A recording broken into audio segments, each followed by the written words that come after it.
The water's always calmest before the storm. The anticipation and intensity builds until it can't be contained any longer.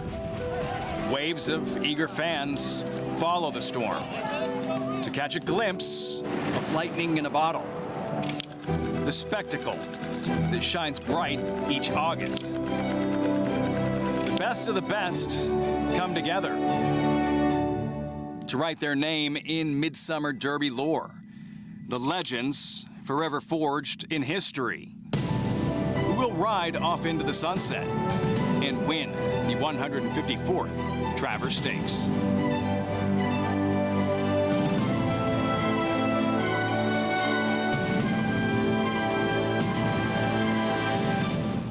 And they're off at Saratoga.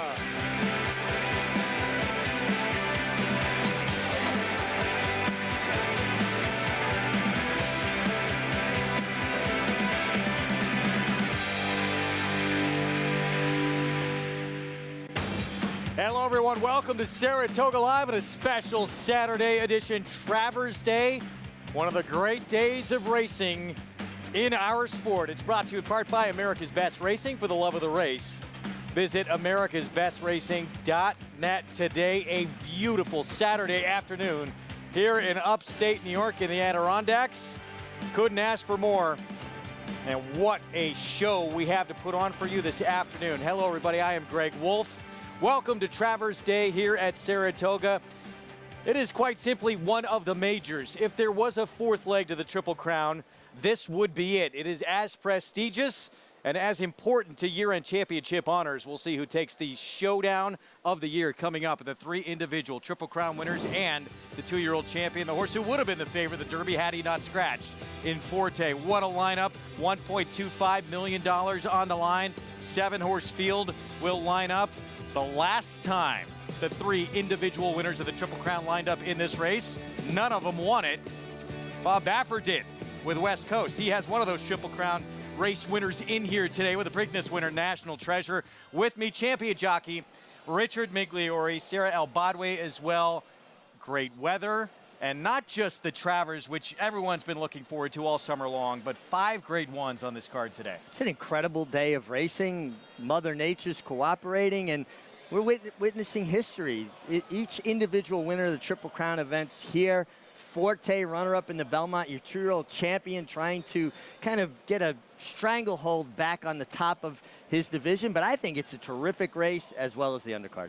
It's like a Breeders' Cup preview day, right, that we're looking at with all of these types of Grade 1 matchups that we have to deliver on this card throughout, of course, culminating in that Travers with such a stacked field from top to bottom.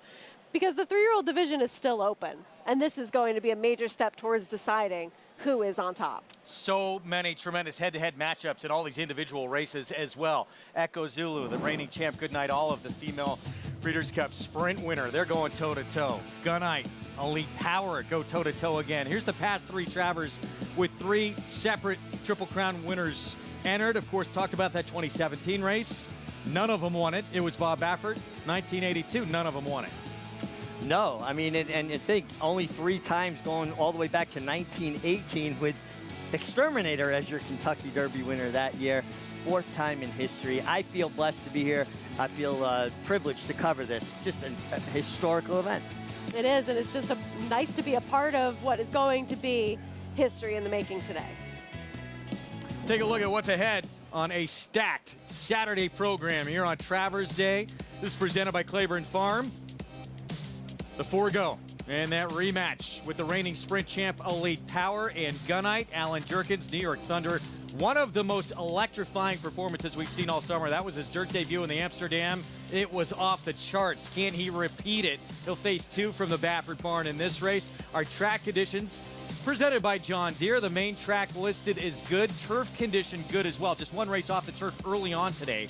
That second race does come off. Races 5, 8, 11, and 13 all stay on the grass. Again, that presented by John Deere. Going to kick off Travers Saturday with a maiden special weight for 2-year-olds going 7/8 of a mile. And Secret Lover, Mig, a horse who does have a race under his belt at the meet, right now is the favorite. And excuses. I mean, basically, he was eliminated at the break, and the fact that he closed so much ground makes him, kind of points him out. First-time starter with Jose Ortiz aboard. Kicks off the post parade. Stun him. Yeah, tough post for a first-timer, tough distance as well, 7 furlongs. Here's a horse who showed speed first time out, weakened late. Speed on debut is always dangerous, and now going to be under the gun from the inside. Can he improve second time out? Here's the favorite we were just talking about for Antonio Sano. Yeah, interesting horse, Secret Lover. Had excuses first time. Is a full brother to 3 winners, same sire, same dam. 3 White Soldiers, a race at the meet, got bumped at the break. And it could improve after that difficult first time out effort. Here's the experience of the field with Javier Castellano. And Uncle Eddie has some good early speed to bring to the table as well, just trouble sustaining it as of late. First trumpet, his third time out for Charlie Baker. Improved going 5.5 to 6, now 6 to 7, and does have foundation. What a long, strange trip it's been. Kenny McPeak only beat a neck in that debut. And that was his second intentioned race, but first time out, yes, he did scratch from the gate first time on debut. And 28-1 outside for Fernando Abreu. Awesome for sure, who we'll hopefully get a look at in a moment as we go back to the 3 in here. Here he is, late to the party with Jamie Torres. Yeah, I mean, oh, here's late to the party. Excuse me, awesome for sure. Started, I mean, I'm looking at the wrong feed. My apologies. I'll get that straight. Awesome for sure. Started on synthetic and a maiden claimer. Will have to improve, not taking any money. Pick 5 pool starts here, over $500,000. Already poured in there. You can play. You can play with us all meet long and beyond by getting signed up with Naira Bets. No time like today on Travers Day to get started. Get that offer, that $200 deposit match sign-up bonus with that code, SPA200, by going right there. NairaBets.com and bet any track, anywhere, anytime. Let's welcome in for the first time today, Maggie Wolfendale. And Greg, we'll start with your favorite in here. That is number 3, Secret Lover. And we'll go back and revisit his debut, in which the start was disastrous. It was, you know, the one thing you don't want to happen to a first-time starter, in that he got completely slammed and sandwiched. If you go back and even watch the head-on, it's even more telling. But look how far back he's going to have to become, because Trevor McCarthy is having to check him out of there. But watch, both sides of the field just come over, boom. I mean, that's not what you want to happen with the first-time starter. And thereafter, he's going to make up significant ground. He's not even on your screen. He's going to save ground, cut the corner a little bit, but then he's going to have to weave through traffic here. And I thought this was such a professional in a way. It was a great learning experience for this horse, who I would think should be more in the game, coming out of the 6 furlong contest and going to the 7 today. But he was really the only horse to make up ground. As you also see what's Lieb in here, what a long strange trip it's been. We'll get to him in a moment, but I think Secret Lover, given that trouble, is going to be very dangerous in here. And 2, we just see time and time again these Antonio Sano horses improve at second asking. He's fitter, he's stronger. I don't think he should have too many worries with the 7 furlongs. As we'll check in with the horse that is to his inside, that could be very forwardly placed in here, and that is Katire Vizcaya. I thought he ran well behind a horse who already had 2 starts under his belt. And Katire Vizcaya, as you see, has gotten awfully hot here for his second start of his career. Did not get this warm and washy, so to speak, and lathered up in that debut. Now, it could be that he's just very, very sharp, and he's a fast horse. Look how big and strong those hindquarters are. You can see him over the other side of the pony there. That's power. That's a horse that's going to break incredibly well here. So he'll be playing catch me if you can. And number 4, 3 White Soldiers, he's going to benefit a great deal if anybody gets to hitting up front. To me, I still think he might be a turf horse, but that's neither here nor there. The extra ground's really going to help this very lean, long, lanky type of horse that obviously did not have much speed in the debut, but wants every bit of ground he can cover. Look for him to be running late, and then we'll check in with Wallsteed for Kenny McPeak. Now, I was about to be a little bit critical, because this is a horse that reared up in the gate, turned himself around, and got loose, and was a late scratch early on in the meet. Then they came back, and he ran very well on August 10th, and they had a pony with him the entire time. He was so much better behaved, and today he walked in with no pony, and he wanted to be obstreperous. He didn't want to let them get the tack on him, and then, oh, let's do what worked last time, get the pony over.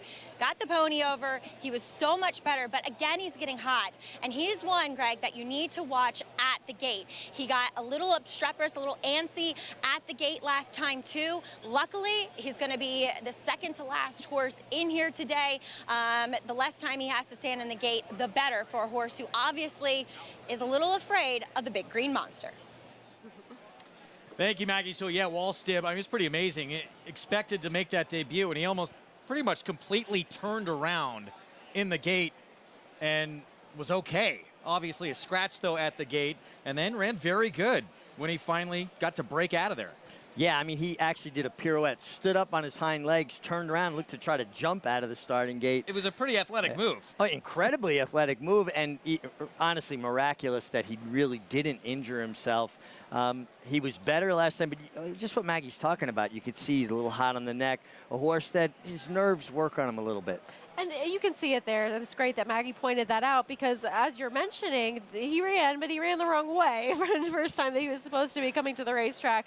And even second time out when he did finish second, he was a horse that was breaking from the inside again. And so being one of the first ones to load into the gate, there's more time to think about what you're doing standing in there. I like that he's going to be more drawn towards the outside now. We need to talk about the track condition. Yesterday, obviously, it was extremely speed favoring. It was a very wet track. Maybe that little bit played into the part of how Idiomatic did so well, who take nothing away. That personal once in which he ran great. What do you think today? Still listed as good. It was a lot wetter track yesterday. Well, I think you got to take a wait-and-see approach. It's an open racetrack, meaning it's harrowed, not sealed like it was yesterday. And it's drying out, which tends to lend itself to being a little bit on the heavier side. Let's not rush to judgment. I don't believe we'll have the same racetrack or the same speed-favoring type surface we had yesterday. Over $1 million in this Pick 5 pool, and an early start to this day, but everyone has showed up. It is a packed crowd. It's only getting more and more crowded throughout the afternoon with that buzz already in the air, as you would expect on a Travers Saturday afternoon. There's the 3 moving in. Favoritism has moved to the 8. Wallstib for Kenny McPeak. Let's send it upstairs to kick off our Travers Saturday with Frank Miramonti. Thank you, Greg. We're waiting on 3 White Soldiers and Awesome for Sure to the outside. 1 behind the gate. 3 White Soldiers guiding in.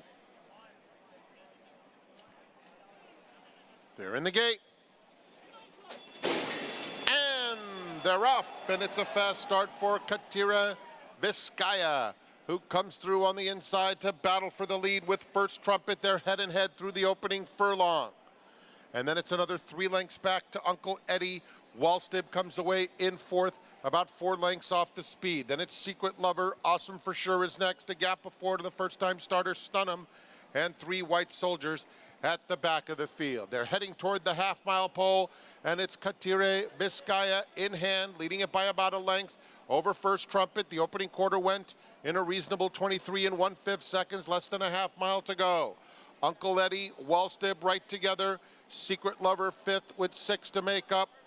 Awesome for Sure inching up and going by him. It's another 2 back to Stun'em and 3 White Soldiers. 46 4 for the half. Katire Vizcaya is the leader. Here's Wallstib ranging up on the outside of First Trumpet to take up the chase. They're followed by Awesome for Sure. 3/16 of a mile to go. Katire Vizcaya and Wallstib coming at him on the outside. These 2 will dispute it inside the final furlong. Wallstib, Katire Vizcaya head and head. And right next to one another, Katire Vizcaya digs in, trying to turn him away, and he pulls away late. Katire Vizcaya, sharp in victory. Wallstib was 2nd, Secret Lover 3rd, Uncle Eddie was 4th. Katire Vizcaya digs in, stubborn, hard to get past this horse. Wallstib, he tried, unable to. Yeah, Wallstib got to him, had a good trip, Wallstib did from the outside, but Katira Vizcaya comes out in mid-stretch, and it appeared on the pan shot that he may have hampered the runner-up Wallstib. We don't have to wait to see ahead on, but keep an eye on it here. You're going to see when he draws alongside Irad Ortiz going to a left-handed crop, you can kind of see his shoulder angle out towards him. They do appear to make a little contact there. Of course, we'll have to see the head-on to be sure. But it does seem as though that horse made a little bit of contact with the 8 Wallstib. The 8 might have taken a step in, though. Now we'll have a clearer picture now as the two horses come together. The gray horse, Katira Vizcaya, on the inside, excuse me. Here comes Wallstib. Green cap, yeah, outside. Green cap with Junior Alvarado. Now he's trying to lug in, I appear, but here comes the gray horse, comes out. Now he took a step in. It's a little bit both of them. 8 came in as well. 8 came in as well. The gray horse, the winner, actually came out first, did not hamper the winner. Then the winner stepped in, and they came together. I don't think there's any reason for any sort of a change here. And this was something that we saw from Wallstib in his first actual race where he made it around the racetrack as well. He lugged in significantly on the horse who didn't end up winning that race in La Dame Bro. So in this situation, I feel as though he's still getting a learning experience, and it was less significant, but he still made that step inwards towards your eventual winner, Katira Vizcaya, who shrugged off the other horse who wanted to be a part of the early pace and still held off a horse getting a perfect trip. Yeah. And I got to assume we just saw Darwin Vizcaya in the winner's circle named after him. Means fair-haired Vizcaya. He got a little emotional there. Good-looking gentleman. But he's not fair-haired. No, but that being said, now people will say, you know, Irad came out with a Katira Vizcaya, but he came out to a point to engage, and he straightened up. Then the other horse stepped in, and that's when the contact occurred. So when we talk about race riding, it's putting your horse in a position to see a challenge and engage with that challenge. I think Irad did it perfectly here with the two Katira Vizcaya, where Wallstib, I think, created his own problem stepping in. I don't disagree with you, and I think for a rider that we often see maybe try to play those lines a little bit more, I think this was within the bounds of acceptable race riding, so I do agree with you there. 47th win of the meet for that man right there. Irad Ortiz Jr., he's been leading gate to wire in the riders' standings. Just an incredible start. Had 21 winners for his first 71 mounts. He has not looked back. As Katira Vizcaya with the victory. A lot more to come. With Irad Ortiz Jr., he'll be on the 2-year-old champ ahead. Won the Jim Dandy. He's going to be the favorite in the Travers. We'll have a preview still ahead. Stay with us.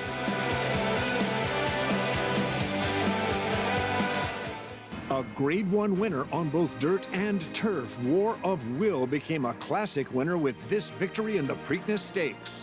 He added turf credentials to his resume with a determined victory in the Grade 1 Maker's Mark Mile. Now his progeny are bringing top dollar in the sales ring. $650,000, $380,000, $320,000. A dual surface classic winning son of Warfront, War of Will, standing at Claiborne Farm. RaceLens is the most in-depth product in horse racing with unique features found nowhere else. True odds, predictive analysis, and pace projection. RaceLens. It will change the way you follow horse racing and take your game to the next level.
Back in our FS2 coverage of Saratoga Live on Travers Saturday. It's brought to you in part by legendary Claiborne Farm. 100 years of doing the usual, unusually well. We are underway on this Saturday afternoon. Katire Vizcaya, second time out. A victory with Arad Ortiz Jr. against his 47th winner of the meet for Juan Avila. Let's go to Maggie. So pleased to be joined by Darwin Vizcaya of Avan Los Caballos, managing partner. As Darwin, you were just explaining to me what this horse's name means and translates to. The Katire Vizcaya is the nickname of the trainer Juan Avila, said in my country Venezuela, Katire Avila. Love it. And he's great too. My last name, Vizcaya.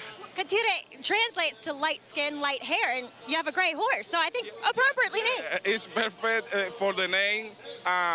Maggie, I'm really happy. This is the dream come true for every people love this sport.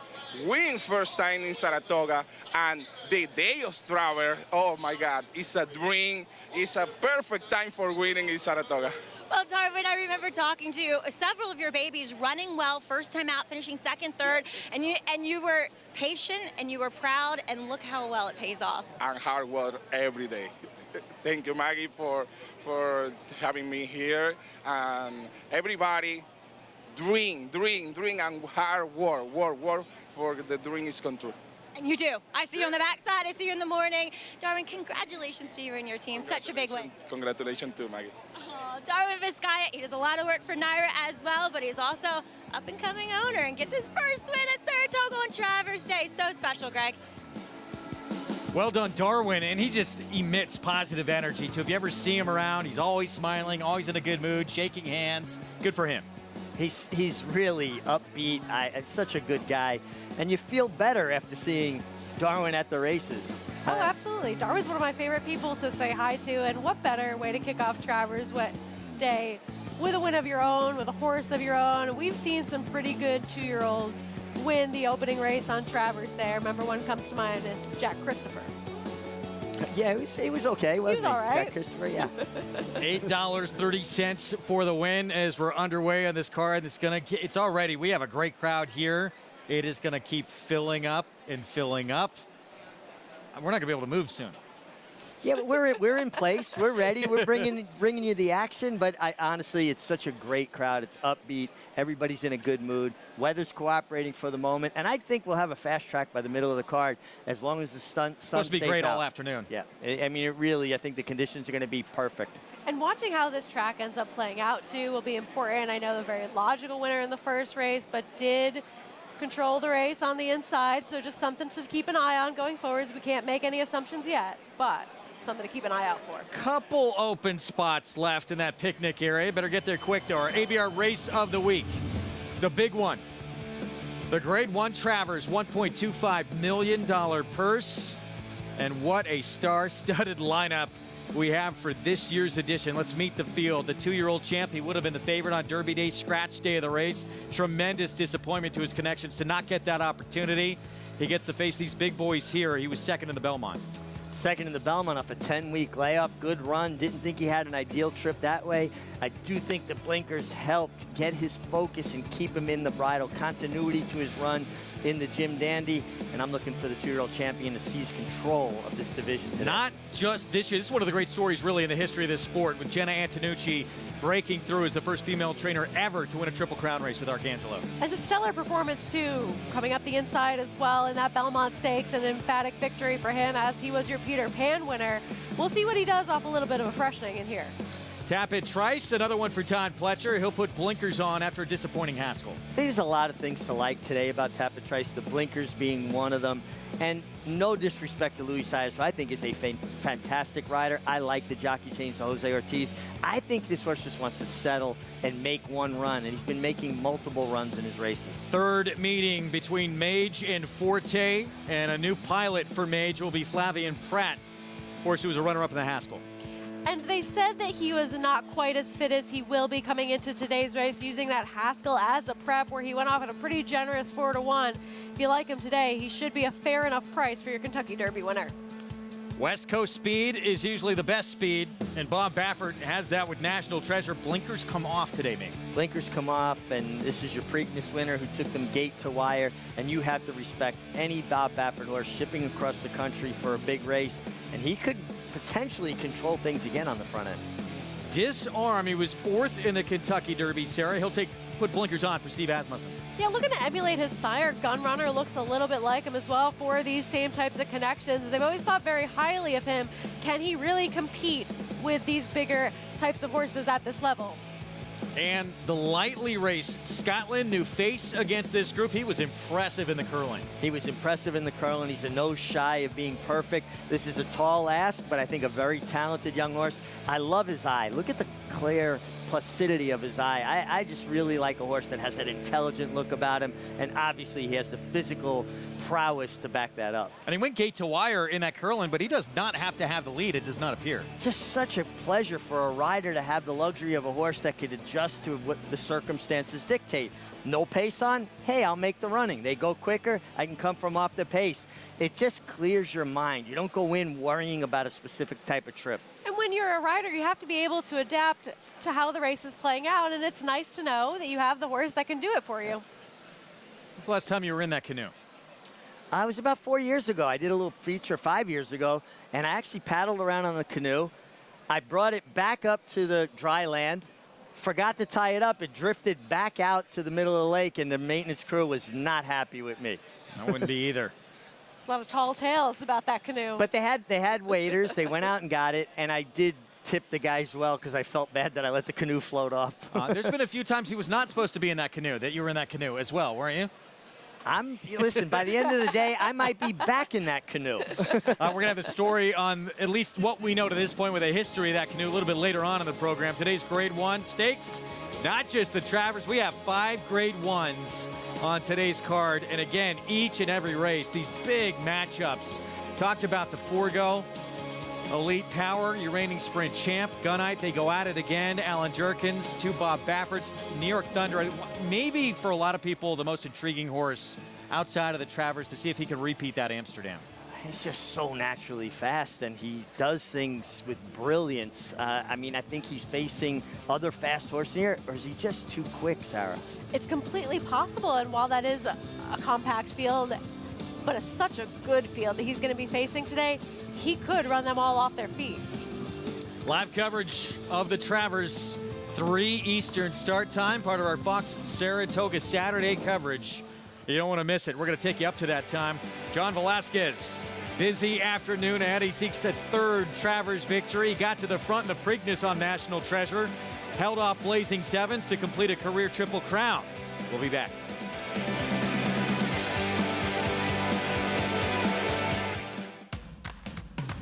And they're off. Power close up in the early stages as the field approaches the quarter pole, and it's Gunite trying to fend off Elite Power, who's motoring like a big chestnut tank on the outside. And Elite Power and Gunite, Elite Power got him right on the money in 109.22 seconds. Curling, the classic sire. Experience the adrenaline-pumping, suspense-filled action of the Sport of Kings no matter where you are with Naira Bets. It's fast, easy, and secure. Download the app today and start winning with our lucrative weekly promotions, thrilling handicapping contests, and a one-of-a-kind VIP rewards program. Don't just watch horse racing, be a part of the action with Naira Bets.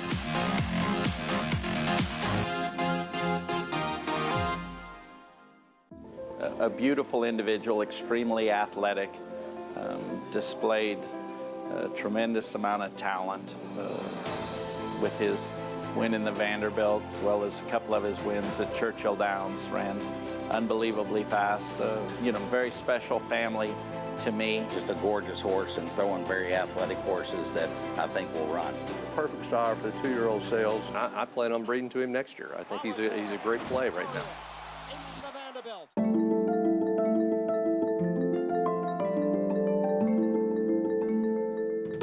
In Italian to win it. And here is domestic spending. And Pearl with plenty left in the tank. Program trading.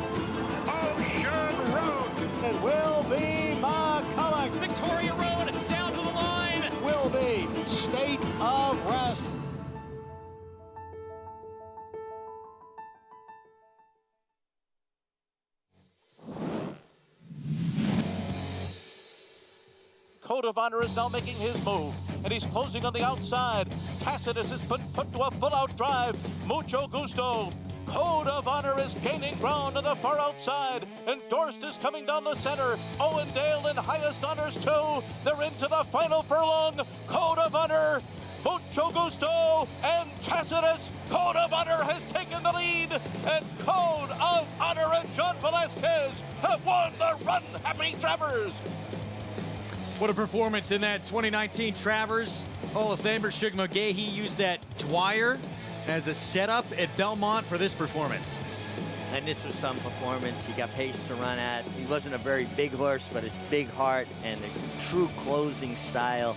And Johnny Velasquez, another picture for producing a horse at the right moment, making that perfectly timed run. And he puts so many horses on the lead and uses speed so effectively, but he also can ride a closer to perfection, and that's what Code of Honor was. It's just really incredible, the kind of career that he's had when he can make all the right decisions at the right times, as he did right here in the Preakness. Yeah, John Velasquez here in this Preakness win Meg on National Treasure, and he made such a smart move out of the gate. From that inside, coming out, pushing everyone else wide, and then he looked back, saw he'd done his job, he went back to the inside. Well, that's it. It also discourages anybody for trying to take you on early, right? Break sharp, put your horse out towards the middle of the track. Everybody's kind of second guessing what you might do, and now you've seized control of the race. And a Bob Baffert horse you know is not going to run out of conditioning. When Blazing Sevens came alongside, he said, no, I got something left. I will not go quietly into this good night. And the clock that he has in his head to be able to ration a horse correctly at all the right times and not expend too much energy too early, he saved exactly what he needed to in that race to be able to fend off one of Blazing Seven's best races that we've seen from him so far. That Belmont Mig, do you just say, let's toss that? A lot of horses don't want to go a mile and a half. I will not hold a subpar effort going a mile and a half against any horse. In this day and age, we don't really breed horses to go a mile and a half as much in North America, and it's just a distance that certain horses are going to handle and the majority are not going to handle. He'd need to move forward as you take a look at the current odds. These are current for the Travers. Even his Preakness victory, you would think he'd need a little bit better against this group, but never count out the Bob Baffert barn. As we said the last time, we had 3 individual winners in the Triple Crown show up here. He won it with West Coast. Yeah, when he brings horses here for the Travers, he means business, and he could have brought 2. Instead, he ended up just bringing the 1. So you think that he has to believe that he's got a legitimate shot without needing to bring Reincarnate over as well. Race 2, this was meant for the turf. It comes off its main track now at 5.5 furlongs. New York Breds, entry-level allowance group. We have some main track onlys in the race, the 12, 13, and 14. Let's go to Maggie. We'll check in with a couple of grays here in the paddock, one of which was entered for the turf, but he's been entered for the turf a lot. But his 1 win comes on the main track, and that was last time with number 10, Empire Sky. Now, you look at him physically and you'd be like, man, he looks really turf meant. He's got about the flattest hoof you could ask for, very angular pasterns, but the fact of the matter is his better and faster races as a whole comparatively with his turf races have come on the dirt. So I think he has gotten bigger, stronger, carries more conditioning than if you go back and kind of compare him to his 3-year-old season. And this sets up quite nicely, I think, for him here today. Empire Sky should not be forgotten as we'll move on to number 14, Newport Bridge. Now, he's been a scratch 2 times up here at the meet. 1 time back on the 15th, listed as a trainer scratch, and back on August 18th, sorry, that was July 15th, and last time on August 18th as a vet scratch. Now, you look at his work tab, he worked once in June, once in July, and then once here in August. Linda Rice does this a lot. She can overcome that. And he does look incredibly fit here, and he's very energetic. I've never seen this horse this lively in the paddock or in a pre-race situation. So we'll see what he does here. I think, it's a good sign for him. But again, those scratches and the lack of consistency in the works give you a reason to be kind of conscientious of a horse who is favored. Greg? All right, Maggie, thank you. Approaching the 6-minute mark to post here in race 2. It kicks off an early pick 4, so this main track only outside for Linda Rice right now. The 5-2 favorite is Jose Ortiz attempting to get a leg up. Let's take a look at the maiden win. It was June 9th at Belmont, was forward throughout this race, Megan. Yeah, forward throughout, and it was an improvement in his early speed. Third start of his life, he just seemed a lot more focused, a lot more clued into his job, Sarah. I agree with you, and that's what I liked that we saw from him in this third start of his career, and only his second on dirt, because he was kind of a little bit more mid-pack in his first time getting onto the surface in what was an off-the-turf race, as well as we're seeing today. I liked the early speed that he showed last time out, and he got an improved buyer speed figure as well. And with Maggie pointing out that he's looking like he's on the muscle in the paddock and really revved up and ready to go from that outside post of post 14, being outside speed, likely to his advantage in here. Here is Dream Point, who inherits the rail for Rachel Sells, the trainer. Yeah, coming off a nice effort on the turf, has run okay on dirt at times, but I think surface would have been better for him being on the turf. Feathers Road, Arad Ortiz Jr. picks up the mount here. And this is one that I feel is probably being bet off of some of his turf form, as well as the jockey in Ira Ortiz Jr. He's run better races on the grass. Last time on dirt for this 4-year-old, it was a win, but it was at Finger Lakes at 4.5 furlongs. And this is one that he does have some early speed to bring to the table, but again, he's had his better races overall in his career on the turf. Katie Davis getting a pickup mount, filling in for the injured Luis Saez on Our Way Boys. Katie Davis has really emerged this summer, showing everybody her ability and how well she approaches this game. I just really been impressed with her riding. She's on a long shot here, but she's been doing well with long shots. Based off what they all ran last time out, this is probably the horse to beat. This is Empire Sky. And while he did take some time to break his maiden, he really only had 3 chances to do so on a dirt surface, where he eventually was successful. And a horse that showed a lot of speed in that race did come back and win, albeit dropping in class. Tyler Gaffley on aboard. He had a couple of wins out of town, Charlestown last night. He's got it the 11 at 29-1. Yes, I mean, this is a horse that won 2 back in the slot back in January. It was claimed for $7,500 by Jorge Abreu. A little bit unusual. And to the main track onlys. Here is Golden Arm. Actually won his debut. He's been beaten 3 since. And if we see anything in resemblance to that debut win and even his second start, he could be a major player in here, and he is another one that can be forwardly placed.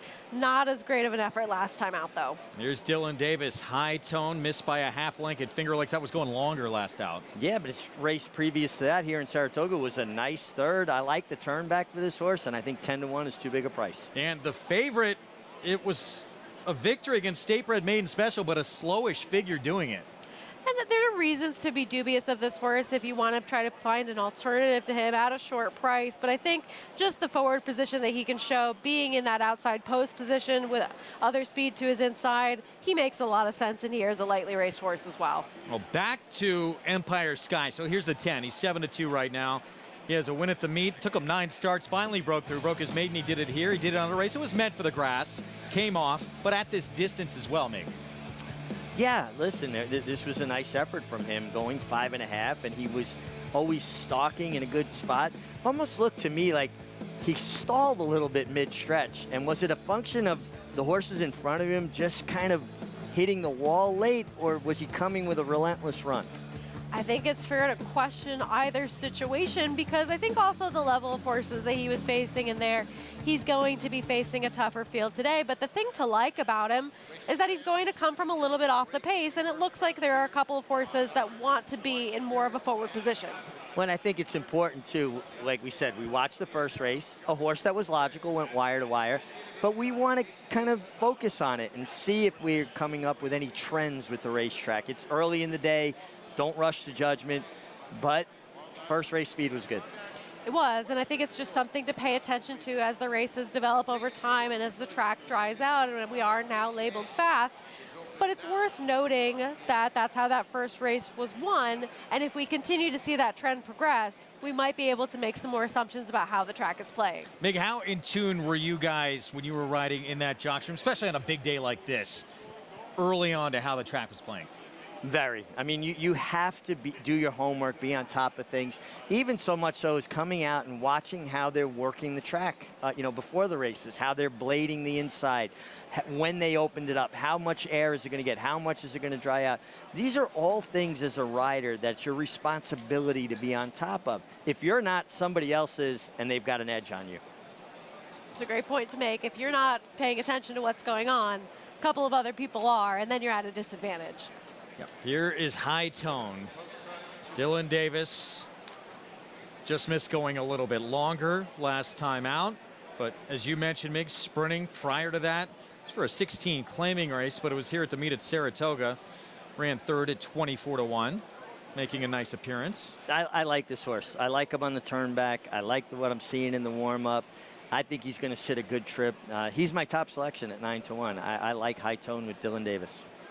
And this is a horse, too, that I agree with you that this cutback is definitely his friend. I don't think he wants to go quite as far as they were perhaps asking him to do last time out of Finger Lakes, even though he did run okay in that kind of spot. I just worry about the level of class that he's going to be facing in here, because that was for a $16,000 claiming tag when he did run third, even though that race earned a respectable enough type of buyer speed figure. Another look at the gray here. Empire Sky. Kathleen DeMasi trains. Tyler Gaffleone, few riders, you brought it up to me off air, Mig, Tyler Gaffleone, Junior Alvarado, John Velasquez, they were all out of town at Charlestown, and it was profitable for all of them. They all won stakes races.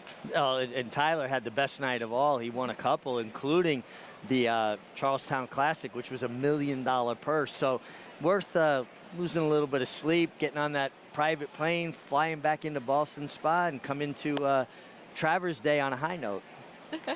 Let's go to Maggie. Checking in with number 12, Golden Arm here.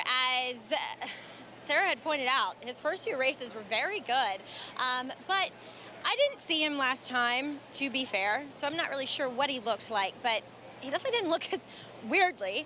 It being the middle of summer, he looked better going back to early spring, just in his coat and everything like that. So I don't know, is he trending in the wrong direction, or can we forgive him for that effort last time out where he did take a lot of pace pressure while on the inside, but it's not like the rail was bad by any means. So I don't know, we see him wearing a Houghton bit. I'm pretty sure he's worn that in the past as well. So I don't know. If he could get back to those first two races, he's very much a player, but he's not necessarily giving me the signs that he could, as he's going to have to deal with some other pace, obviously. As we mentioned, Newport Bridge probably isn't quite as fast enough, but at least he's outside. But Courageous Ula, they have a serious pair of blinkers on this horse. I mean, he is wearing about as full cup of a blinker as you can see. As you can see, it's completely encompassing, a good 50 to 60% of his peripheral vision. And I've seen him look better in the past, just carry a bit more conditioning overall and show a bit more energy, which could make Newport Bridge's job that much easier or like I said, the 12 Golden Arms, if he doesn't show that customary speed that he has, that he is bringing in here today. So at least he does look incredibly fit, though, second off the bench. Greg? Maggie, thanks. We'll see who goes to the front. Courageous Ula, the 6. This horse is fast. He won Gate to Wire, a 4.5 furlong sprint with Finger Lakes, and he's shown speed on turf that just about always translates to dirt. Although Maggie didn't love the appearance, but you got to think that horse is going to fire out of there today. I have to think so, especially coming out of the longer, coming back off the turf. For people that don't know, a lot of horses that race at Finger Lakes, they close for the winter. A lot of the local horses will go to farms, have freshenings, a little bit of layoff.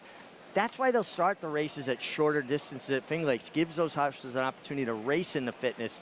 So he came off the bench going 4.5 in April and smoked the field, and you got to be quick to win going 4.5. You do, and even if you don't think that he's a player to win this race, you have to at least consider his early speed becoming a factor in how this race is decided. There he is, Courageous Ula. Turf speed, dirt speed, won at 4.5 at Finger Lakes as they load up here. Right now, 7-1. Linda Rice with the favorite outside, gonna try and make the most of everyone she has in. 4 back of Chad Brown for that trainer's title entering today.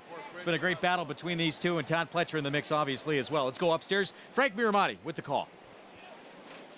They're in the gate.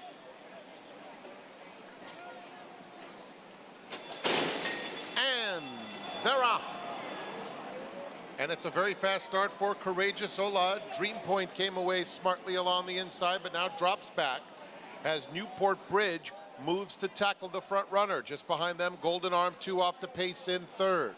They are followed by Feathers Road. On Our Way Boys in mid-pack. On the inside, dropping back is Dream Point with every stride. Was just passed by both Empire Sky and High Tone at the back of the field. He's got it. The opening quarter in 22 and 2/5 seconds. It's Courageous Ola doing battle with Newport Bridge, who takes the lead pretty easily away from him. Golden Arm 3 deep coming after the top pair in third. On Our Way Boys has 5 lengths to make up. Racing on the inside of Empire Sky, just behind horses. Feathers Road in the purple, looking for a spot, angling out now. And still with a chance on the outside is Golden Arm. Feathers Road trying to squeeze through in between horses. Newport Bridge has the lead. Feathers Road, and a late run from Empire Sky. Driving finish. Feathers Road got there in between for an Arad Ortiz double. The other Linda Rice. Looks like Feathers Road, pickup mount, Arad Ortiz Jr., number 48. It looks like for the meet's leading rider. And you have to go back a long way in this horse's form to see 2 good races on wet dirt surfaces. This was an exciting race. We've had 5, 6 horses in the frame. Any one of them can win. And Irad saving that ground and being able to find a seam in between horses made the difference. The 10 settled late and came with this big, albeit now, I mean, a late run, but just missed. Like, he got all the bob too, but saving the ground made all the difference with Feathers Road. We've got 4 horses within that photo for the win in here, and sometimes we'll see a little bit of passivity on the front end. Not the case at the start of this race. You had the 14 gunning from the outside, asked to be forward early, the 6 showing some of that early speed that we talked about. And what a trip for Feathers Road to be able to split horses and get up in an exciting photo for the win. Did we see Arad? And there it is, 410, 14-12. In the midst of a 4-horse battle to the wire, reach up and adjust his goggles with the left hand?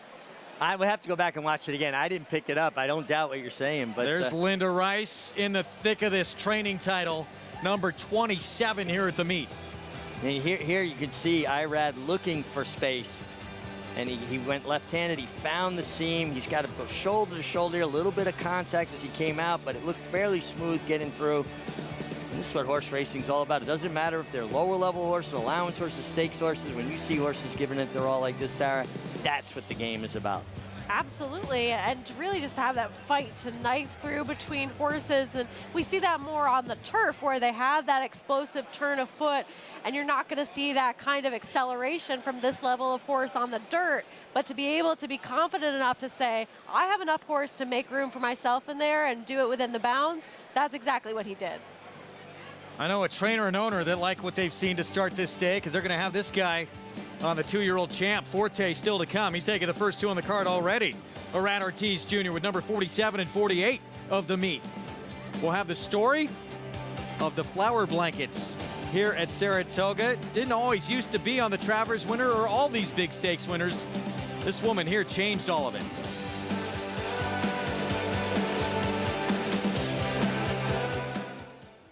Spun to Run. His brilliant speed figures were among the fastest of any 3-year-old at a mile or more, and he hails from the legendary Danzig sire line. Now, this multiple graded stakes winner, millionaire, and Breeders' Cup champion is passing his remarkable talent along to his progeny. 95, 5, 200, 200 down, 2, in the back, Patrick, 200,000, thank you.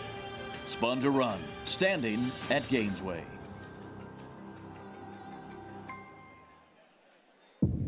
Reach for the unreachable. Race to new horizons. The artisan's quest for beauty burns in the heart of Japan, forging strength like no other, with love and honed to perfection. Noble, authentic, and only here. The legacy of strength.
Welcome back, and thanks for tuning in to Saratoga Live on Travers Day 2023 here on Fox Sports 2, and we are proudly brought to you by Naira Bets. Bet any track, anywhere, anytime, as the second race goes to the other Linda Rice horse at 6-1. Feathers Road gets the narrow victory, and so pleased to be joined by his owner, Jim Featherstone Hall. And Jim, you got to circle Travers Day on the calendar for my man Feathers Road. Absolutely. I mean, we woke up this morning, they changed the surface. We had to change jockeys, but it's Travers Day, and he likes to run on Travers Day.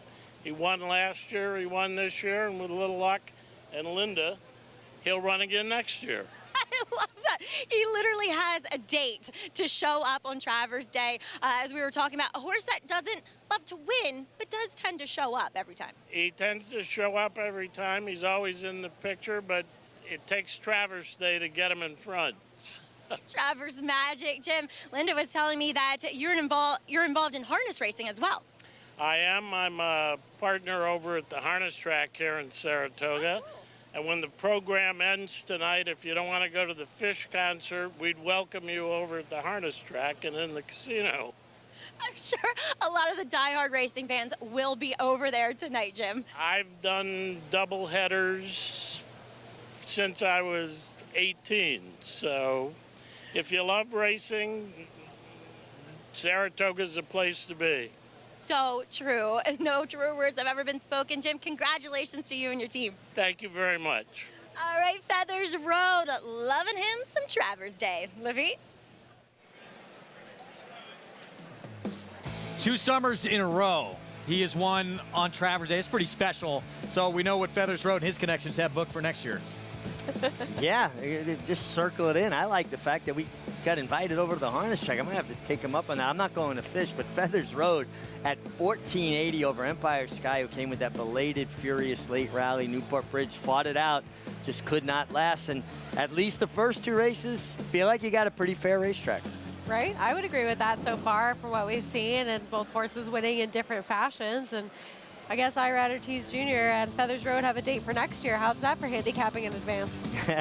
Third at Saratoga, we're going to stretch out on the main track. 1 1/8 miles, 50,000 starter allowance, money supply for Joe Sharp, coming back in just 6 days' time. Certainly one of the horses to beat in this race. With so many important races in their respective divisions run here at Saratoga, summer has become a very busy time for Susan Garrett, the creator of the flower blankets for all the big races run here. But it wasn't always that way. Not only do we have Garrett to thank for making these beautiful blankets, but for starting the tradition here upstate as well.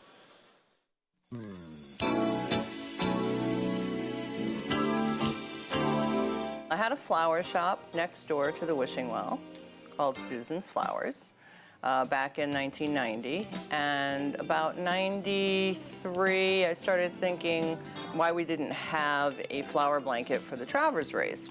So I called New York Racing Association and what do you think about it? And they said, why don't you make one?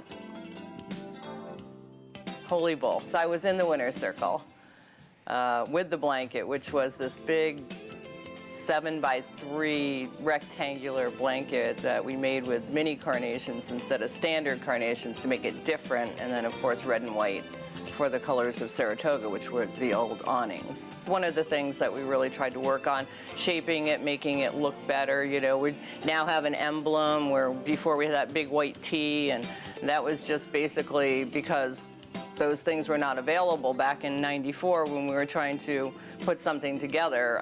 It would have cost, you know, thousands of dollars to have an emblem made like we have now, which, you know, they can do because it's computer generated. I think doing the replica blanket for Will's Way for his birthday celebration was special. Doing a sash for a retirement horse that was an Olympic gold medalist, Justify, obviously. My first Belmont blanket ever, and it's a Triple Crown blanket.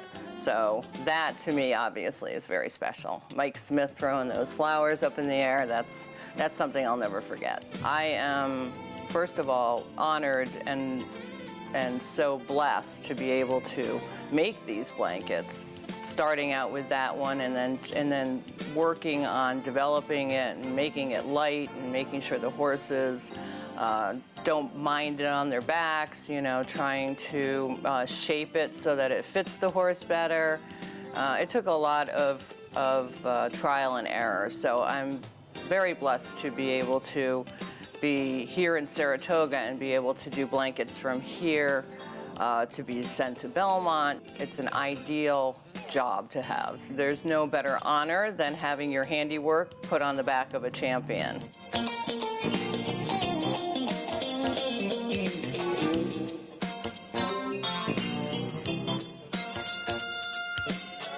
And there they are at work. Acacia having some fun. Maggie Wolfendale's helped out on these as well. So Susan has got some capable hands helping put those flowers together. And they are beautiful. These races are worthy of flower blankets. Oh, absolutely. They're having so much fun. They're dancing, they're laughing, they're having a great time.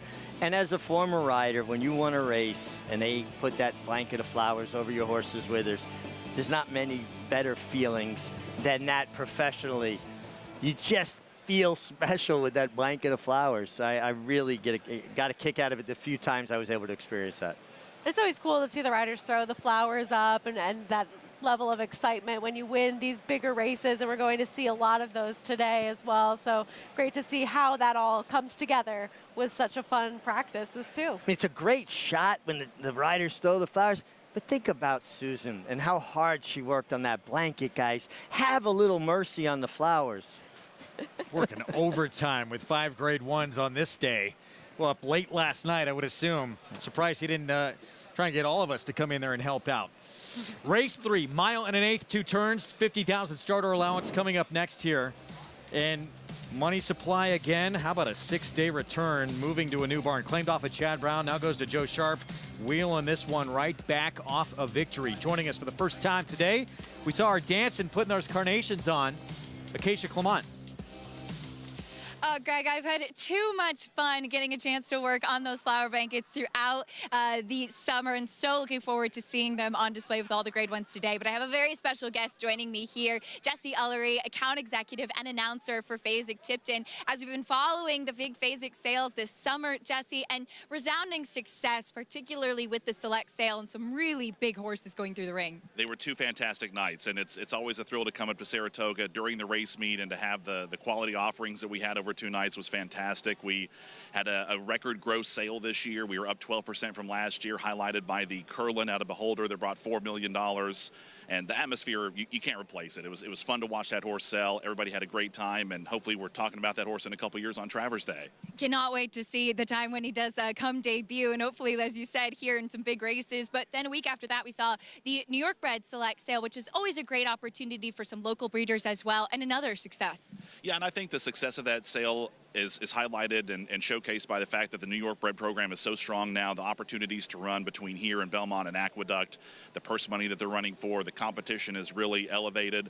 So it's a good opportunity for folks to complete their stables, not only have the horses that are running an open company, but have some nice New York breds as well. So I think the health of the New York Breeders Association and what they've done is really reflected in that.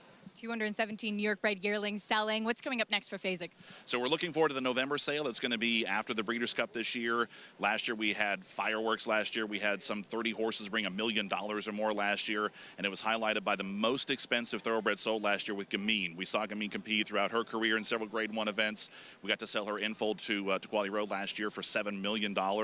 So it's a fantastic night. It's an opportunity to showcase the stars of horse racing, not only coming off the track, but we also have dams of grade 1 winners. And again, that atmosphere we talk about here at Saratoga, we see a lot of those horses that have a huge fan following that are successful this year come and sell in November.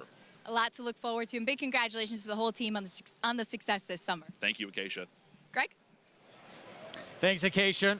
So exciting not just to see all the stars on this track, but the future stars right across the street go through that auction ring and then get to see them come in the years to come and make their mark on this sport. We're going to take a timeout when we return. Junior Alvarado looking for a first ever Travers win. Can he get it with Scotland, the up-and-comer for Bill Mott? It went gate to wire in the Curlin.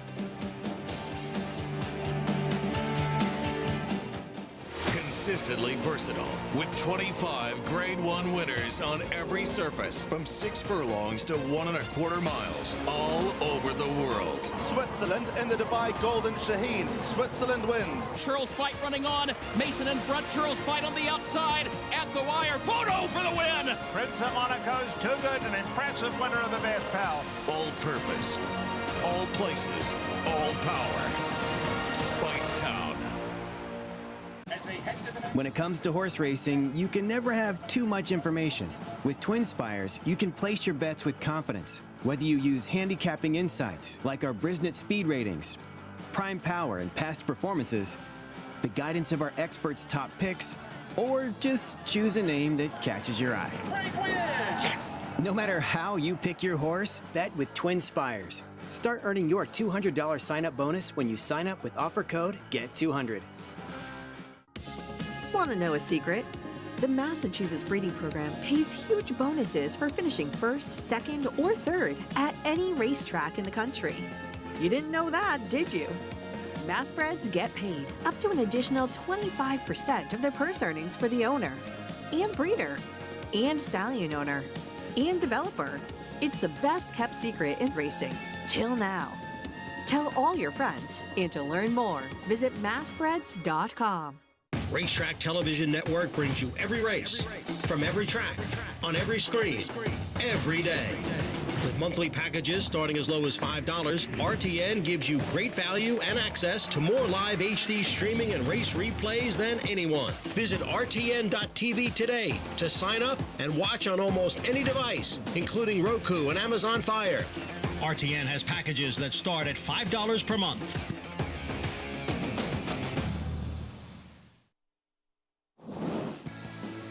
Back with you on Travers Saturday on our FS2 coverage from Saratoga Racecourse. It's brought to you in part where you can play it all at NYRABets.com. Bet any track, anywhere, anytime. And if you play the late pick 5 every Saturday and Sunday, this is what's on the line when you bet it through NYRA Bets. If you're the only winning ticket in the late pick 5 and you played that ticket through NYRA Bets, in addition to taking the entire pool, you'll get a bonus of $1 million. Not a bad day at the races if you were able to pull that off. And the odds of that aren't strong, but we did have that one person alive to one horse as a single ticket player. And imagine that happens to you and you're not playing through NYRA Bets. Pretty sad. About leaving money on the table, huh? Exactly. Third race coming up, so don't get left out. Mile and an eighth in this 50,000 starter allowance. Favoritism right now, Mystical Curlin, who 3 starts back, had this out of this world performance when he broke his maiden career start number 11. He's not backed it up at his next 2. Let's go to Acacia. And we'll get to him in a moment, Greg, but starting things off with Money Supply, who you had touched on, comes back in just a 6-day turnaround after a win and being claimed by Joe Sharp from trainer Chad Brown. Now, you will see a horseman do this sometimes when a horse is just in good form, and when claiming, it's said to kind of be running off the previous connections training, and it's not a negative, it's just playing the claiming game smartly and spotting your horse as well. Now, looking at my notes from Money Supply's last race, it was off of a layoff for him, and I had said that he looked incredibly fit. Just wish that he was a little bit stronger in the way that he was built up. He did win that day. It was also a big drop in class, and he steps up to the starter allowance competition today. Super fit once again, looks much the same as he did 6 days ago, and he's perked up a little bit now, which I appreciate, because at first he was a little bit quiet. You kind of go through the checklist. How's their weight? How's their coat and color? How's their energy? I'll watch him on track, but I'm kind of leaning towards some other alternatives in this spot. Taking a look at the 2, St. Elmo, he's a new face coming in for trainer Michael McCarthy. Comes off a win at Horseshoe Indy last time out, where he wasn't the quickest out of the gate, but he was able to wire the field. And you could see that he got the win that day, but his strides were shortening a little bit late. So I have some concerns going the mile and an eighth for him here. He's not the biggest. He's super athletic, very fit. But I do wonder if the distance is really what he wants. That's my big question with him. But he did show some speed and improved last time out when getting a little bit more ground. Now, the number 4, Mystical Curling, your favorite. And we'll see if he can run back to that 103 Buyer speed figure, and it does seem to be a little bit of an aberration, but one thing I will say about him is he wants the distance. He's a horse that looks like he can go long. He's well-muscled, he's strong, saddled accompanied by the pony as he always does, and a horse that just didn't break that sharply last time, was kind of finishing on his left lead, which I didn't like, but I think he's better when aggressively handled, and for him, I don't mind trying to navigate the 1 1/8 miles. Greg? Acacia, thank you. Riders up. There's Junior Alvarado. Going to try and get that first Travers win later today on Scotland. This horse, interesting. I mean, that race 3 starts back. Where in the world did it come from? He beat a field by 19 lengths, 103 Buyer speed figure in doing it on that wet track. He got those same kind of conditions again, Sarah, back on July 4th. He just did not run anywhere near the same type of race. No, and he finished second to a horse that we did see win the other day in Classic Mark. But when you have a kind of horse where you've seen a lot of races from them in their career so far, and then you have this one aberrational number of a 103 Buyer speed figure over a sloppy sealed kind of surface, you have to be a little bit dubious as to whether or not they're going to replicate that kind of performance going forwards. And in his case, we saw it not happen. But I will say, if you like him today, he is supposed to be the controlling speed in this race, and I don't think his race last time, where he did earn an 87 Buyer speed figure, necessarily makes him so unlikely to win this race with the advantage that he's projected to have, at least on paper. 9-5 favorite. Next door you have the 3, Mig, Money Supply, so the quick return. We've talked about it with him. He ran a huge race last time out. He did it here at Saratoga. The quick turnaround, though, we see some trainers do that. Linda Rice is one of them, has a lot of success with it. Rick Dutrow used to do it a lot. What's the concern?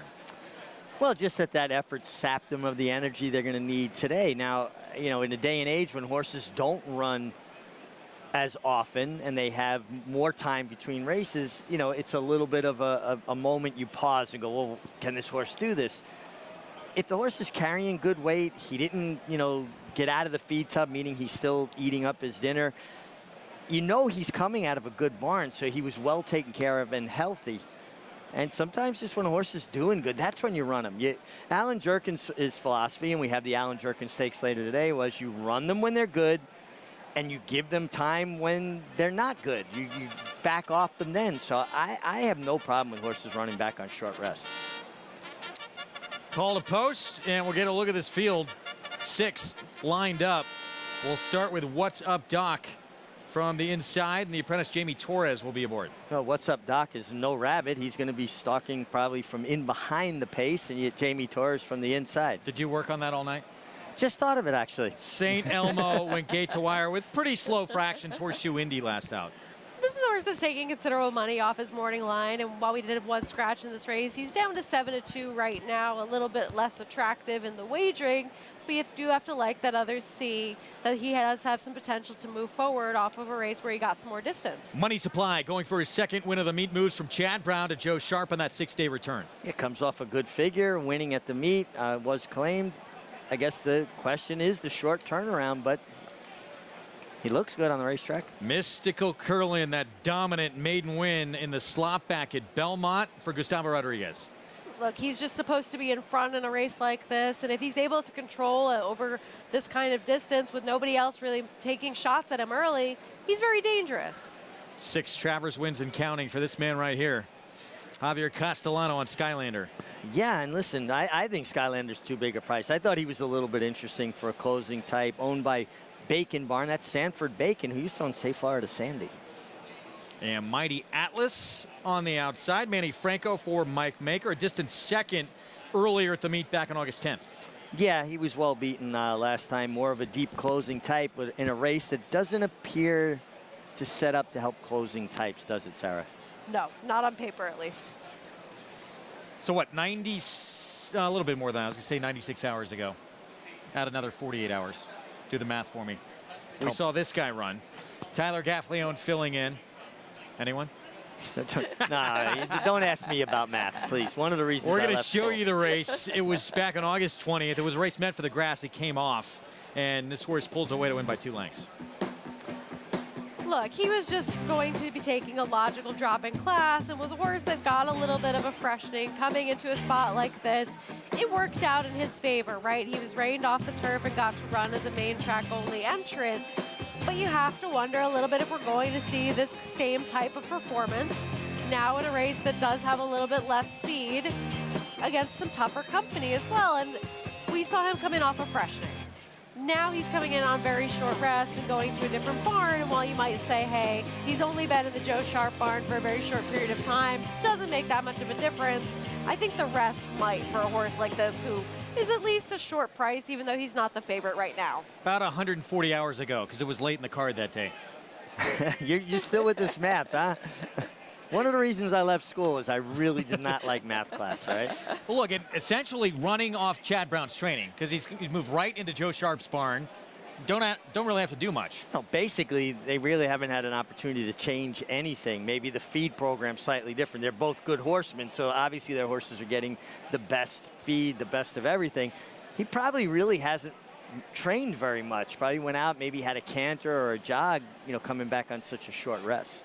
And I get it. They're trying to win races at Saratoga, and by you, I mean everyone at all trying to be successful here at the meet. So perhaps this ends up being a Sharp claim, and he runs very well today in a spot like this. But I think just at a short price, he's a horse that's a little bit tough to trust, that he runs back to that same race that we saw last time out.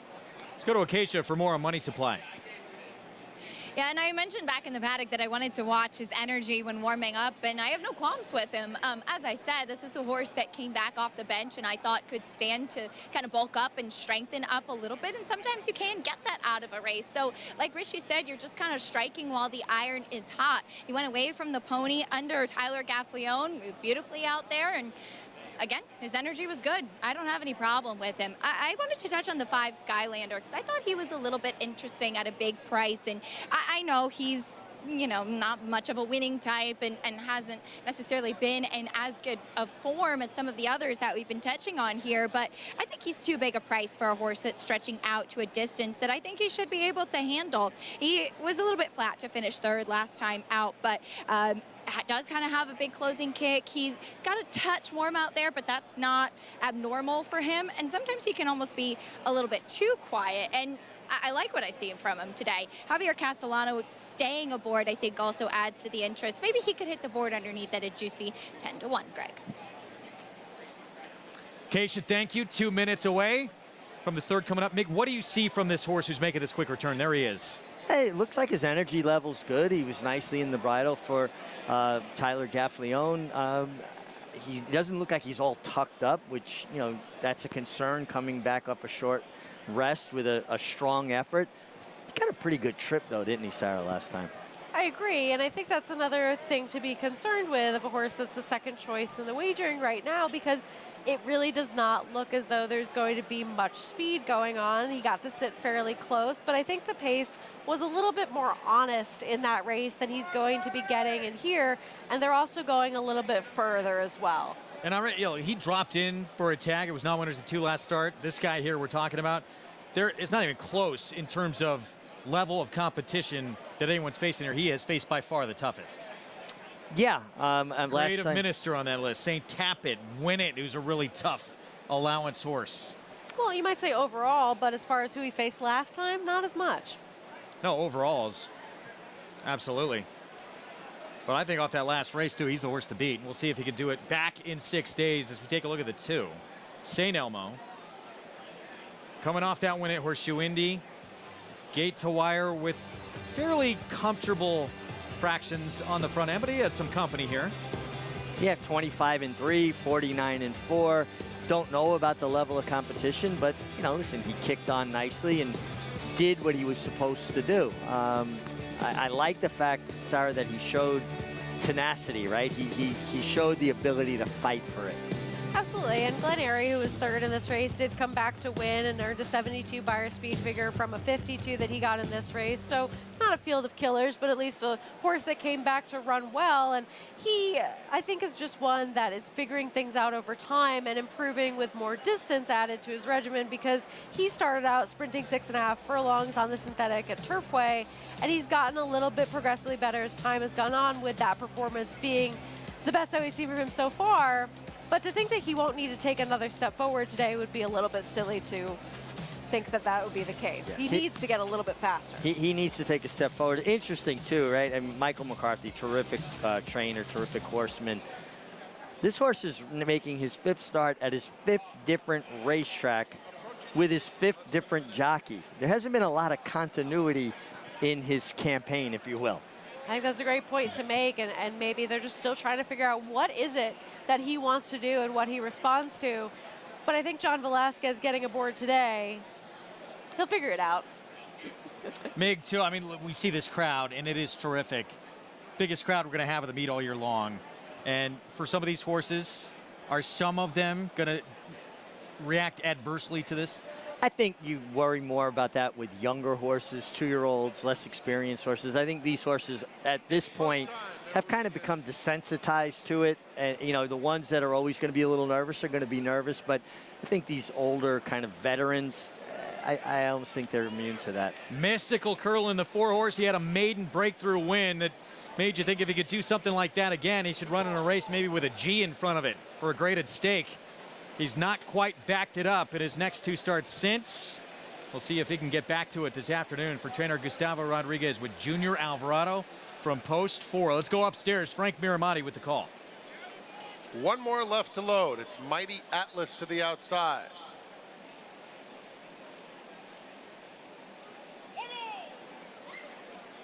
Going in.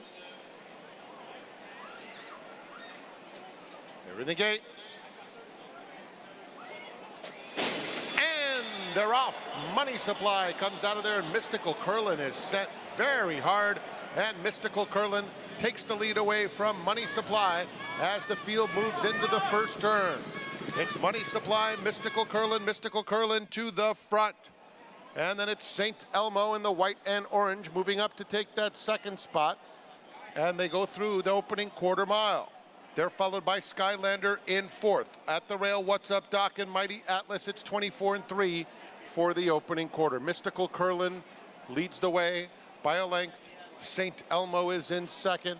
And then it's Money Supply, a joint 3rd. He's racing on the inside of Skylander in the white and red colors as they head toward the 5/8 pole.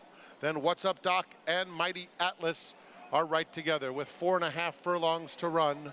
And the one to catch is Mystical Curlin with St. Elmo in hot pursuit. Second, the half went in 49 seconds flat. Money Supply has been 3rd most of the way. Skylander, What's Up Doc is on the fence. Outside of him, it's Mighty Atlas.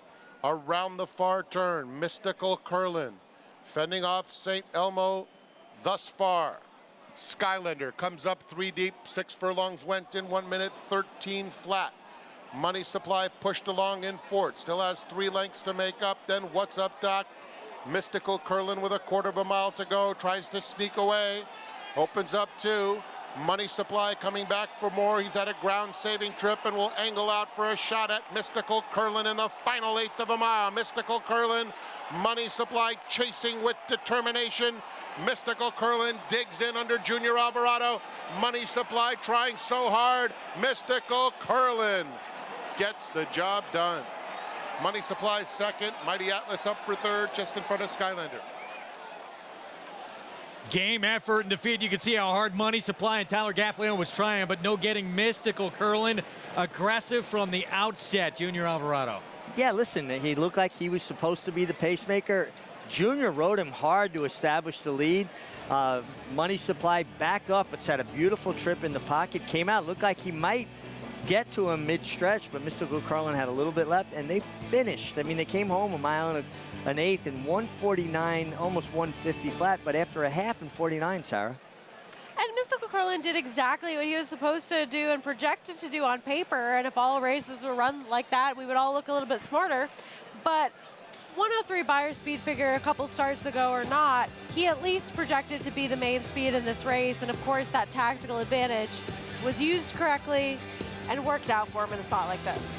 You know, I don't think we have a speed favoring track, but I do think you want to save ground. If you think about the first 3 races run so far, all 3 of the winners and the runner-up in this case saved ground and were able to kind of work out those inside-out trips. something to keep an eye on going forwards if that ends up being the case. But I feel as though maybe a little too early still to make judgments. Yeah, no. I'm just kind of. You should definitely keep an eye on look it. at. Yeah. So I agree with you there. Couple races though already through the first three. We've had horses look like primed to go by and have not done so. So we'll definitely keep our eyes on that throughout the afternoon. 4-3-7-5, 3-2 favorite Mystical Curlin. Now 2 wins the last 4 starts after starting out 0 for 10 in his career. Junior Alvarado will be aboard Scotland later in the Travers, on the board early.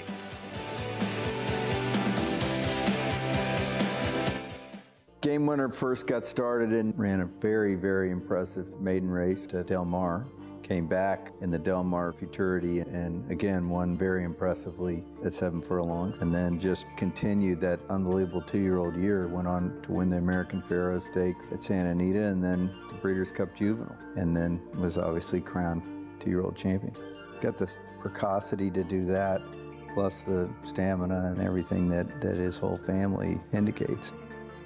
Experience the adrenaline-pumping, suspense-filled action of the Sport of Kings no matter where you are with Naira Bets. It's fast, easy, and secure. Download the app today and start winning with our lucrative weekly promotions, thrilling handicapping contests, and a one-of-a-kind VIP rewards program.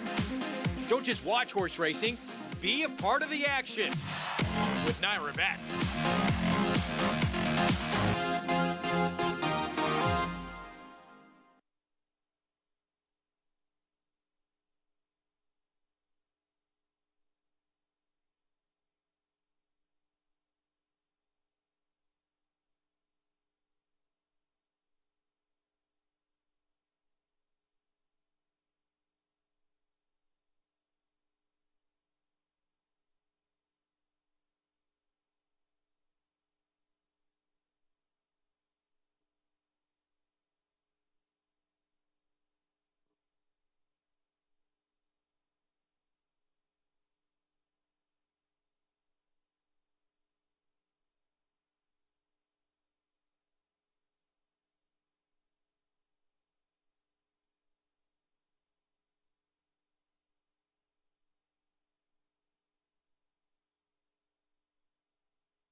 You're watching Saratoga Live on Travers Saturday, one of the great days of racing at any track all year long.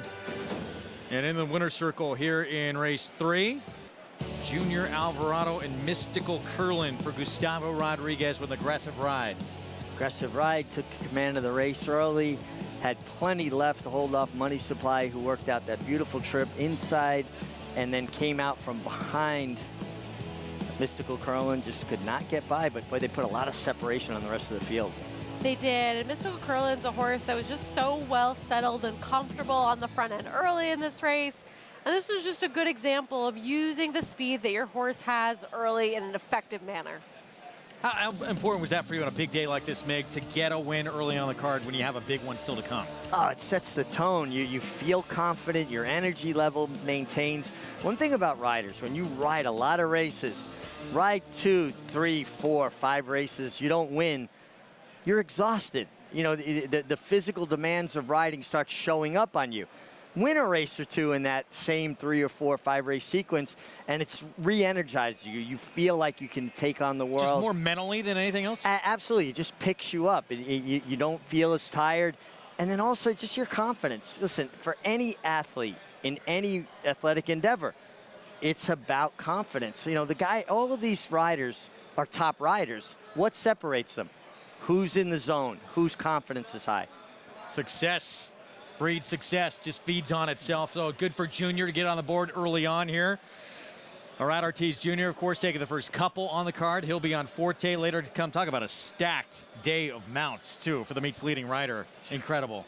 Well, I'm always so impressed with Irad. He rides every race with the same intensity, the same focus, the same energy. It doesn't matter if it's a 10 claimer or a grade 1. And as an owner, a trainer, somebody wagering on the races, that's all you can ask from a rider, that they give you that effort. They give you an opportunity. And he's just so consistent with the type of rides that he brings to the table as well, and you want to see that, and as you mentioned, at all levels of racing. He's not going to give you a subpar ride at any point. He wants to win all of these types of races, and we see it play out. He's the leading rider right now. Right, he takes no races off. Every race is important. He's had a 5-win day at the meet. He's had a 4-win day at the meet. That was back-to-back, by the way. Already 2 this afternoon with his best yet to come. Could be another big one for the meet's leading rider, Arat Ortiz Jr. As we set the stage briefly here for the 4th. This will be at 6 furlongs on the main track. An allowance optional claiming group. Right now it's Scacciatore coming off a win at the meet back on July 29th. 9-2 morning line, who's opened up as a 2-1 favorite with Flavien Prat. More on this 4th race when we come back from a timeout. Still ahead. 8 in a row, including 5 graded stakes victories for the reigning sprint champion. And the rematch with Gunite. Elite Power still to come in the Forego.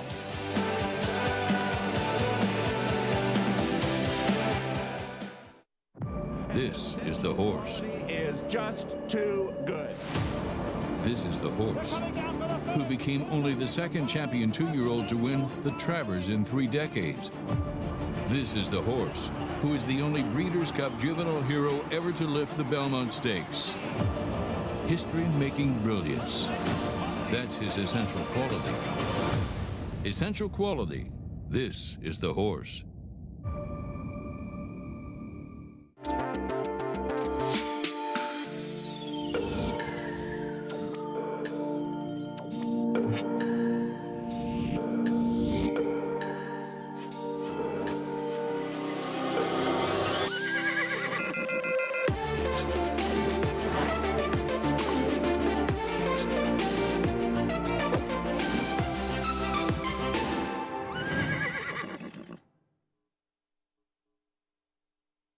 Maximum Security proves he's the real deal with a gate-to-wire win in the Florida Derby. Champion 3-year-old. Maximum Security has won the TVG.com Haskell Invitational. 11 triple-digit buyers. Maximum Security, he smoked them in the Cigar Mile. Grade 1 winning 4-year-old. Maximum Security takes them all the way in the TVG Pacific Classic. Maximum Security. Now more than ever, it's time to get with the program. When shopping for your next race prospect, consider that New York breds start with an advantage. Our New York breds run for serious green. At Saratoga Race Meet, New York bred maidens run for up to $88,000. New York bred allowance horses run for up to $100,000. And New York bred owners can collect awards of up to $20,000 per horse per race. So get back with the program. Seriously.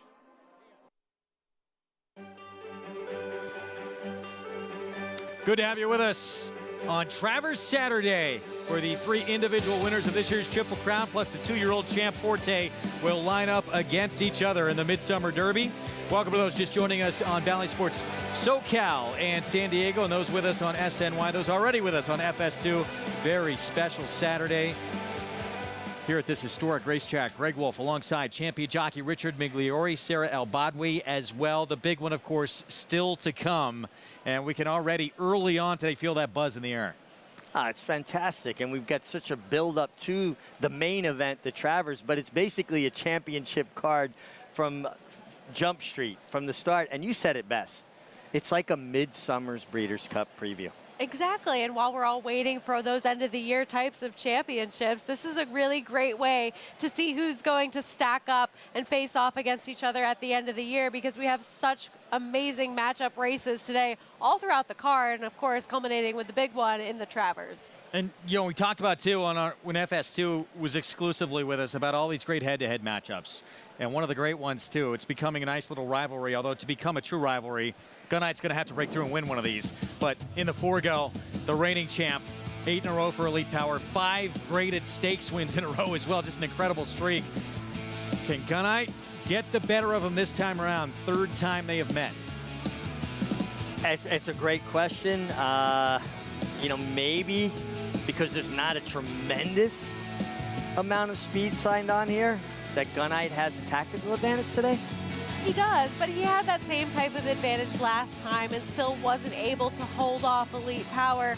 Now, maybe you argue that the sloppy sealed track last time, he wasn't in love with it, but at the same time, he's going to have to get the better of his rival at least one of these times around, even with the advantage he does have early on. For each and every thoroughbred you see racing here at Saratoga, there's an entire team behind the scenes trying to get them race ready, as you just saw with the field for that forego. Champion sprinter, Elite Power, going for an 8th straight victory. Part of his team, Susie Alexander, exercise rider from the Hall of Fame barn of Bill Mott. You are so darn big. The horse has always been an important part of Susie Alexander's life. You can just walk me out of the barn, please. I wouldn't be me if I'm not in the barn. That's the biggest thing is, you know, I have had to show horses throughout my life. That's how I first started riding when I was 5. Whether I'm in this barn or in a show barn, I just have to be in a barn. Susie and her best friend Jessie Milne Freeman were all about horses growing up. She lost Jessie to cancer in June of 2022 and often thinks about how she likely would have never experienced the sport of horse racing without Jessie. So in college, my childhood best friend since I was 2 gives me a call and says, I'm going to a racehorse farm in Aiken over Christmas vacation. Do you want to come with me? And so I said, sure. And then by the time it was ready for me to drive back to college, I was so sore that when I was doing the long drive back to Pennsylvania, all I had to do was touch myself and be like, oh, I'm awake. Ow, that hurt. And I was hooked after that. The exercise rider is a key member of the stable team. We do the training for the horses. We get them ready for the races. We work as a team with the trainers. We might feel something out there that they might not see, and you know, it's important for us to have a good communication with who we work for and make sure that we bring back safe, healthy, happy horses. Being a bigger rider, I'm not typically a breeze rider, but the breezing is a race simulated pace. I love when I have classy horses. At the Bill Mott stable, exercise riders take their time at the barn, on the track, plus on their way to the track and back to the barn. Mott feels once the training is done, let the horse be a horse. That's a big thing about Bill is when you're done, the horse turns off, relaxes. They're not always in business mode. It's a really nice aspect of this barn. Horse racing remains an integral part of Alexander's life, while working as a sales associate in real estate year-round. Plus, Susie's married to Neil Poznansky, Bill Mott's assistant trainer. I can pick up the phone here and do whatever I need to do wherever I am. I mean, when I went to Dubai with Neil, I even met with our affiliate company in Dubai. So that was really interesting to hear about what real estate is like there. I went skydiving once when I was younger, and I said, I don't know why I paid $110 to do that when breezing is more fun. I just love being with the horses. Well, it takes an entire team, and Susie Alexander, an important part of that team behind the scenes, and it's been just an incredible year for a barn that's had an incredible career, Bill Mott. Absolutely, the strength in that barn, and the group of 2-year-olds he has, and obviously accomplished older horses. I love those features because I think it gives the public an opportunity to see all the hardworking women and men on the backstretch that are so dedicated to their horses, love them so much, and integral parts of the team.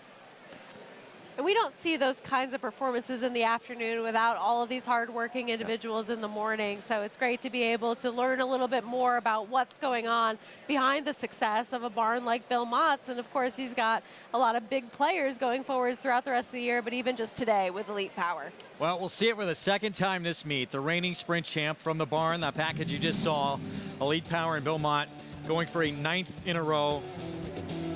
He might be better at 7 furlongs. He's only done it twice. He's undefeated at it. And that would have mean a little more ground to try and run down Gunite. He ran him down here at 6 furlongs on a wet track.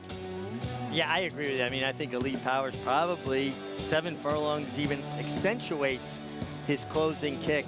I just wonder today, because even though I agree with you, Sarah, Gunite had a tactical advantage last time, I think it's even bigger advantage today.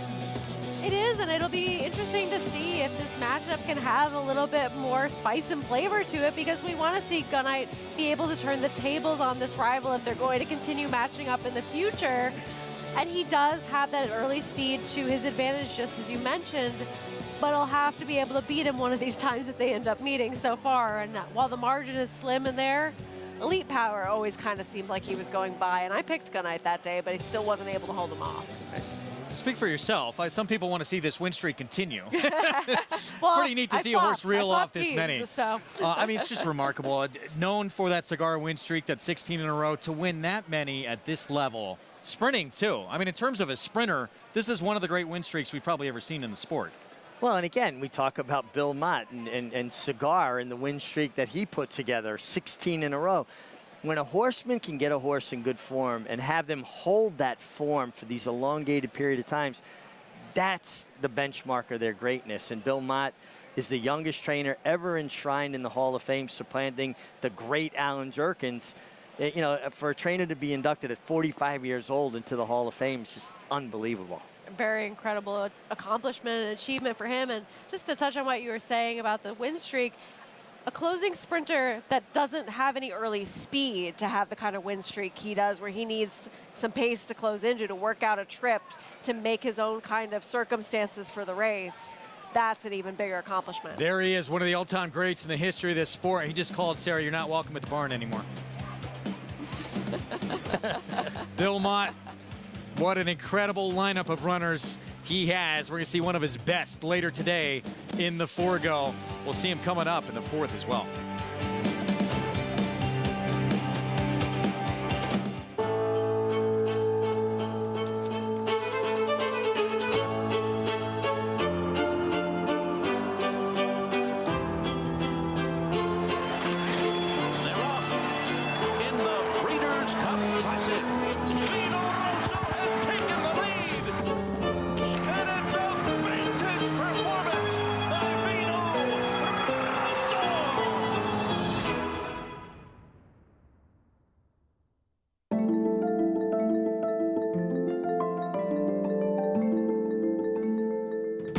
In Italian to win it. And here is domestic spending.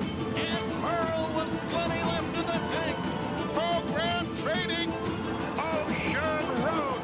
It will be McCulloch. Victoria Road down to the line. Will be State of Rest.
Welcome back to Saratoga Live, brought to you by America's Best Racing. For the love of the race, visit americasbestracing.net today as horses are making their way out of the paddock here for the 4th. We'll go through a couple of them quickly, starting off with the number 1, Scacciatore, who did get the victory last time out and will try to make it 2 in a row. This is a horse that they've kind of experimented with his equipment along the way and have settled now on the shortcut blinkers that he is currently wearing. Got the win last time out, took over, and I thought was pretty game to get that victory in his first time getting the win for trainer Rudy Rodriguez.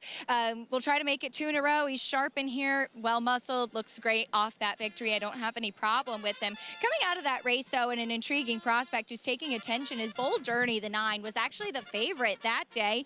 And while he was off slowly, he was pushed a little bit wide late and kind of forced out and kind of late switching his leads as well. I think going turf to dirt, there's a reason to assume that he could potentially take another step forward. He's a big, burly type of horse, as he always has been. Now, the 10 Champions Dream, what happened with him?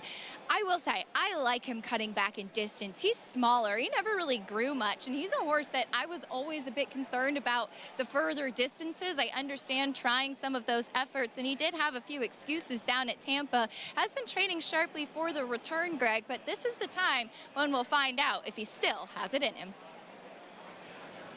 All right, Acacia, thank you. Post parade, here we go. Scacciatore, current favorite at 5-2, coming off a win here July 29th. Yeah, nice effort there. Should be forward, inside. We're keeping an eye on that as we go forward. My Harbor's Dream with Manny Franco at 16-1. He's a horse that won last time and had to go over to Delaware to get that win. Not really quite as competitive in that race that Scacciatore was able to win. Yeah, it's 3 lengths behind him that day. That was 2 starts back. Here's Osborne. This horse, big talent for Ron Moquette.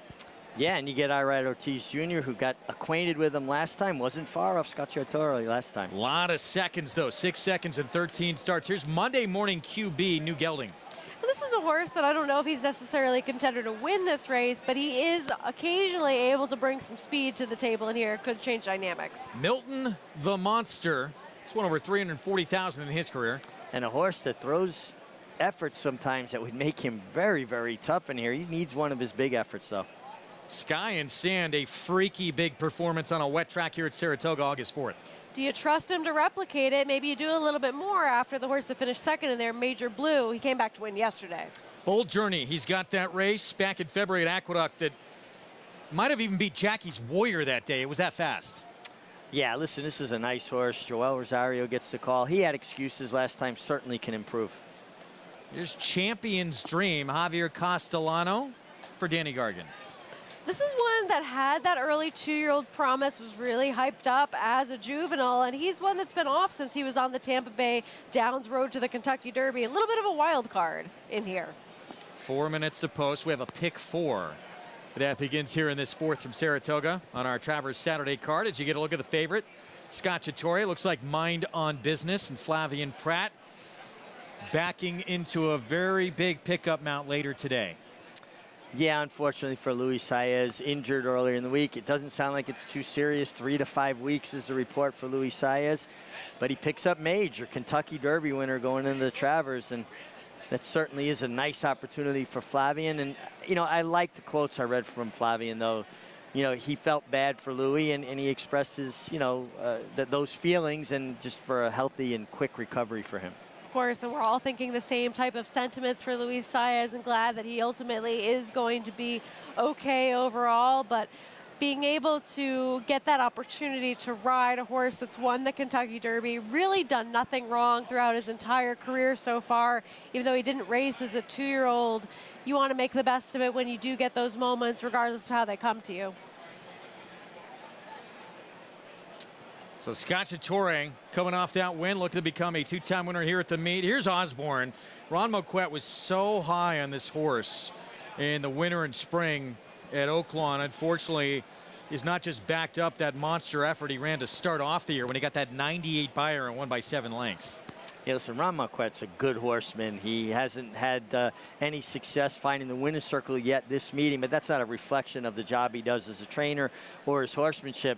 I like the way Osborne's warming up. I like everything I'm seeing from her physical appearance. And that's one of the advantages I get, Greg. I don't have to give my picks super early. I know who I like on paper, but then I always wait to see how it lines up with what I'm seeing physically on the racetrack, and Osborne has completely won me over.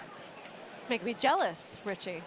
Well, listen, I say it all the time that, you know, what you have to do with Andy, talking horses, making selections early, is much more difficult than being able to, you know, look at the races on paper and then see the horses physically. You guys don't get that luxury. Fortunately for me, I do. And when he ran that huge performance, look at who he beat, too. I mean, he crushed Skelly in that race by 7 lengths. Skelly has turned into an incredible sprinter. Yes, he has, absolutely. Again, a horse that has shown that kind of ability just needs to have it on a consistent basis. Still, yes, Sorry, go you see ahead, all Greg. those seconds, Sarah? Does that start to become a concern? Well, you never want to see that kind of propensity to not find their way to the winner's circle as it happens over and over again. But I think at the same time, you're looking at a horse that's been running into some quality competition. So I don't want to hold it against him too much. Let's go to Acacia. Yeah, I would agree with that sentiment. He's been facing really good horses recently, Greg, though he hasn't been winning, the likes of Straight No Chaser, Chasing Time, horses that are in good form right now. And as Richie touched on, Osborne warmed up beautifully. I wasn't in the paddock for his last race, so I wanted to wait to see him, and he does look fantastic. As Frank Miramati has just announced that the 7 Milton the Monster is a late scratch coming into this 4th race. So late scratch of the 7 Milton the Monster. But back to Osborne, he's that kind of quintessential sprinter build. He's really strong behind, and I nearly switched over to pick him because he just looks so good out on the racetrack. Back to the number 10, Champion's Dream. Just wanted to wrap up what I was touching on back in the paddock. In the Sam Davis, it was reported that he lost a shoe and as a result popped an abscess, came back in the Tampa Bay Derby and didn't run at all. Yes, he faced Tapit Trice. Yes, I don't think he wanted to go that long. But it can kind of, if a horse's foot is not right, it can take some time for them to really get back on track. And especially being that he's gray, he has very shelly feet. And so I wonder if this is a horse that just needed some time, needed to recuperate, and needed to kind of go back to the basics. And I think that sprinting warmed up well out on the track. And I'm going to take a little shot with him, though he does, Greg, have some things to prove. All right, Acacia, thank you. Late scratch again. There it is. Milton the Monster coming out. The 7 takes out a horse who definitely figured ran a 91 Beyer, just missed last time out at this very same condition. So take him away. And with that, still Scacciatore, the 1 is your 5-2 favorite. Yeah, he makes a lot of sense, but I don't see any place in his form lines, as accomplished as he is with 6 wins, Sarah, that he's won back-to-back races. It's difficult for horses to string together those wins. We were talking about Elite Power and Bill Mott. Yeah, that makes me take a little bit of pause with Scacciatore, who obviously makes sense on paper. Sure, and he won't be affected in terms of the scratch of Milton the Monster as far as race dynamics, because Milton the Monster doesn't have any early speed. But at the same time, what you're saying about Scacciatore, I will argue that at least he's never really been in those kinds of positions where he's been able to be successful back-to-back, at least recently. You know, you go back to a race on February 10th, where he's facing the very informed Bull Journey at that time. Happy Farm, Today's Flavors, Secret Rules, who ran freakishly fast in that race. Rodney, when he was good. These aren't the types of races where he'd really be able to get that same kind of forward position that we saw from him last time. He arguably ran a better race when he got beat 2 back. I mean, Rodney is a serious sprinter, and a lot of figures I look at, he got actually the same figure he'd gotten the win next time out. Some others, he got a higher figure that day. So even though he didn't win, he's put together back-to-back very strong races. We'll see if he can do it again, though. Rudy Rodriguez with a horse who obviously likes it here at Saratoga.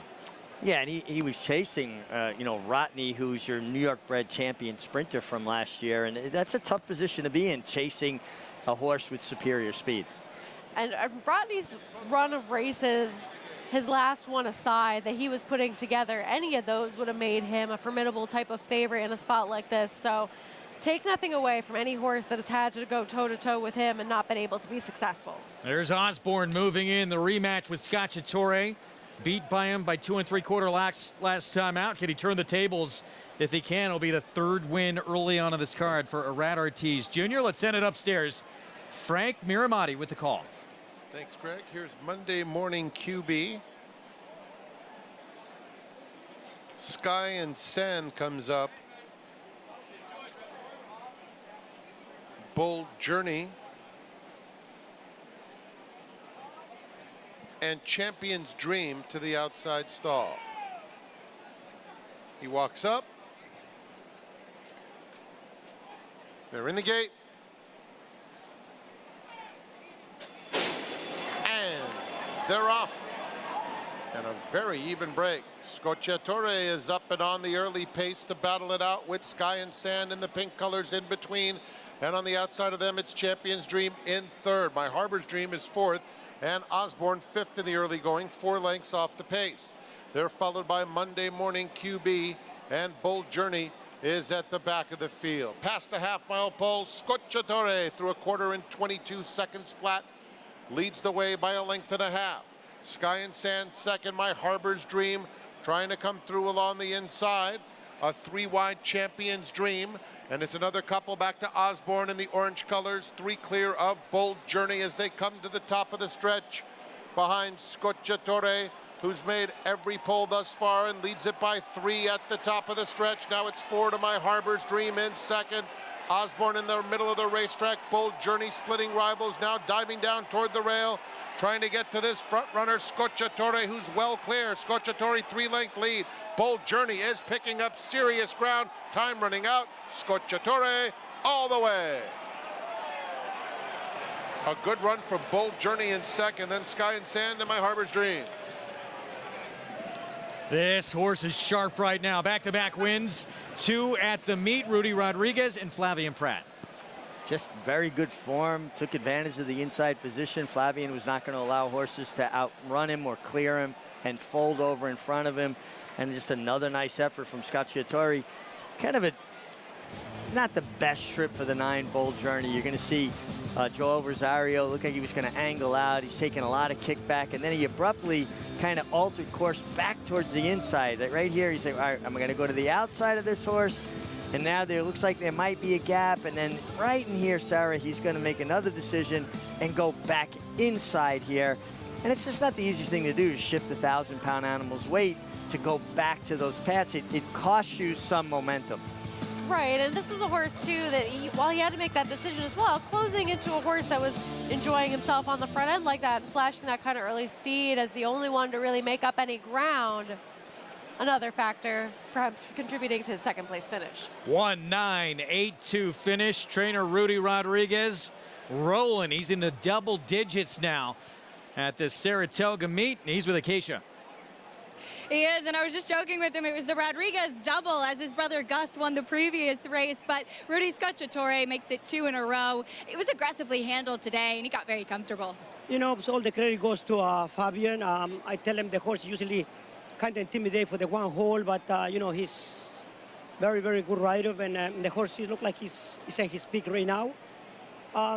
You know, I don't know if the owner is going to be happy because we lost it, but it's what it is. You know, we claim him for 45. We give him plenty of opportunities, and we got a couple wins out of him, and we got to be aggressive. This is Saratoga, and everybody wants to win, especially today. Travers weekend, and best of luck with everybody. Well said, Rudy, and as you mentioned, I mean, you have to place horses in the right spot. That is a huge part of being a trainer as well. Yeah, definitely. You know, believe me, by 9 o'clock, we still decide to run him or scratch him. And at the end of the day, so we here in the winning circle, and now we just got to take a picture, and tomorrow's another day. Go get your picture taken, enjoy it. Thank you. Thank you, guys. Greg? Terrific Saratoga for Rudy Rodriguez. And now we've seen 3 of the 7 riders who are going to line up in the Travers already with a win on today's card. Yeah, nice to go into a big race with a win under your belt and your confidence riding high. And Flavien Prat just continues to impress me. There's just no weakness in his game. He does everything well, whether it's ride a speed horse, a closer, turf, dirt. He's just a complete package. And he's so mentally in the game as well, able to time those kinds of speed rides effectively, making so many of the right decisions throughout his races. And we see it pay off in the amount of wins that he's been able to accumulate so far over the meet. Scocciatore certainly going in the right direction. This 6-year-old now back-to-back wins. One of just a couple of multiple winners at this meet Bold Journey, Sky and Sand, second and third. And a pick 4 underway with the favorite for the 6-year-old son of Central Banker. And taking advantage, too, something we didn't mention yet, of that New York bred bonus running against Open Company as well. And he's done it 2 times now effectively. So it's great to be able to have those opportunities and to seize them when they come to you. And he's done it twice at the meet so far. For Pratt, he's obviously going to have that pickup mount on the Kentucky Derby winner Mage. What is that like on a horse he's never been on before in a moment like that for a guy like Pratt? Well, listen, he's already accomplished. He's won a Kentucky Derby via disqualification. He's won a Preakness, ridden horses like Flightline. So he's comfortable with the pressure of that situation. And the technology's so great now. You have the opportunity to really watch horses' replays and dig into what you need to do to be successful on a horse. It's not like years ago you had to get permission to watch a replay of a horse, and it was a big rigmarole with the stewards. They've got a replay center in the jockey's room. Just touch the screen, and you're ready. We're going to be giving out our Travers selections a little bit later on in the program. Obviously, the Derby winner, adding a lot of intrigue to what is to come later on in the day. We're going to say goodbye to those watching on FS2. Our coverage continues after this break over on FS1. We'll see you over there as we continue with Travers Saturday from Saratoga Springs right after this.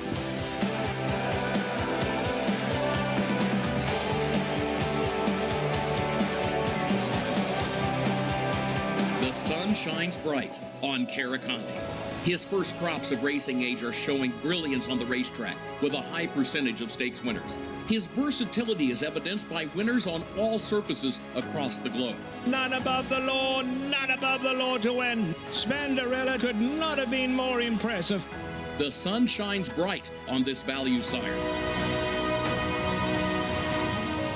Caraconte, standing at Gainesway. When it comes to horse racing, you can never have too much information.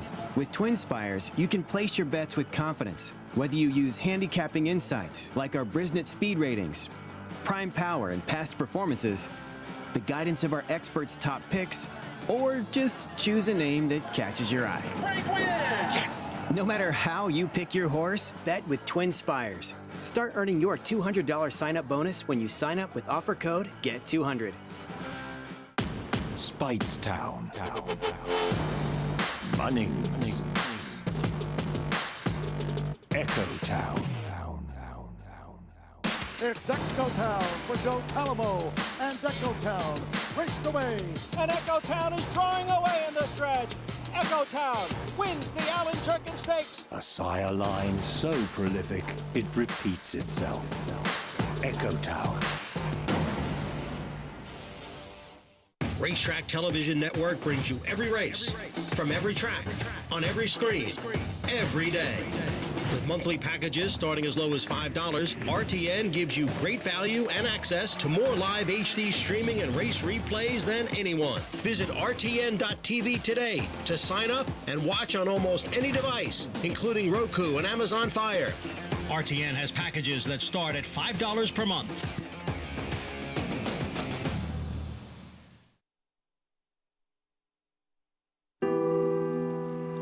The water's always calmest before the storm. The anticipation and intensity builds until it can't be contained any longer. Waves of eager fans follow the storm to catch a glimpse of lightning in a bottle. The spectacle that shines bright each August. The best of the best come together to write their name in Midsummer Derby lore. The legends forever forged in history. We will ride off into the sunset and win the 154th Travers Stakes.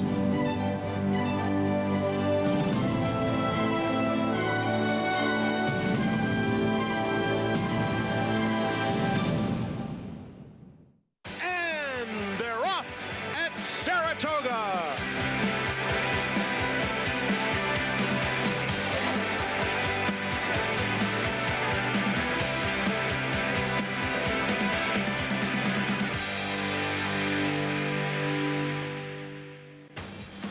Welcome to upstate New York in the Adirondacks at historic Saratoga Racecourse for Travers Saturday. It's brought to you in part by America's Best Racing. For the love of the race, visit americasbestracing.net. Today, it was Epicenter last year on his way to a 3-year-old championship, taking the Travers. Who will it be this year with 3 individual winners of this year's Triple Crown, the 2-year-old champ as well, and what's shaping up to be the race of the year to come. Beautiful weather on this Saturday afternoon and a terrific crowd. You can feel that buzz already with that early start, and it's getting more crowded by the moment. Hello, everybody, and welcome to Travers Saturday here at Saratoga. It is quite simply one of the majors in this sport. If there was a 4th leg of the Triple Crown, the Travers would be it. It is as prestigious and as important to year-end championship honors as any of those first 3 legs of that Triple Crown. We're going to have live coverage on Big Fox later on this afternoon. We'll take you up to that point when that show kicks off at 3 Eastern. What a field assembled for an incredible rendition of one of the most historically important races we have in the game. For 3-year-olds, the Derby winner, Preakness winner, Belmont winner, and the 2-year-old champion Forte, all going toe-to-toe and showing up in the same race. We do not see it a lot, but it will happen this year. With me on set to talk us through all the action coming up today, champion jockey Richard Migliori, Sarah Elbadwe, and not just the Travers. We have 5 Grade 1s on today's card, and in each of these races, tremendous head-to-head matchups. Yeah, horses that are starting to see each other on a fairly, regular basis, if you will. And rivalries capture people's attention no matter what sport it is.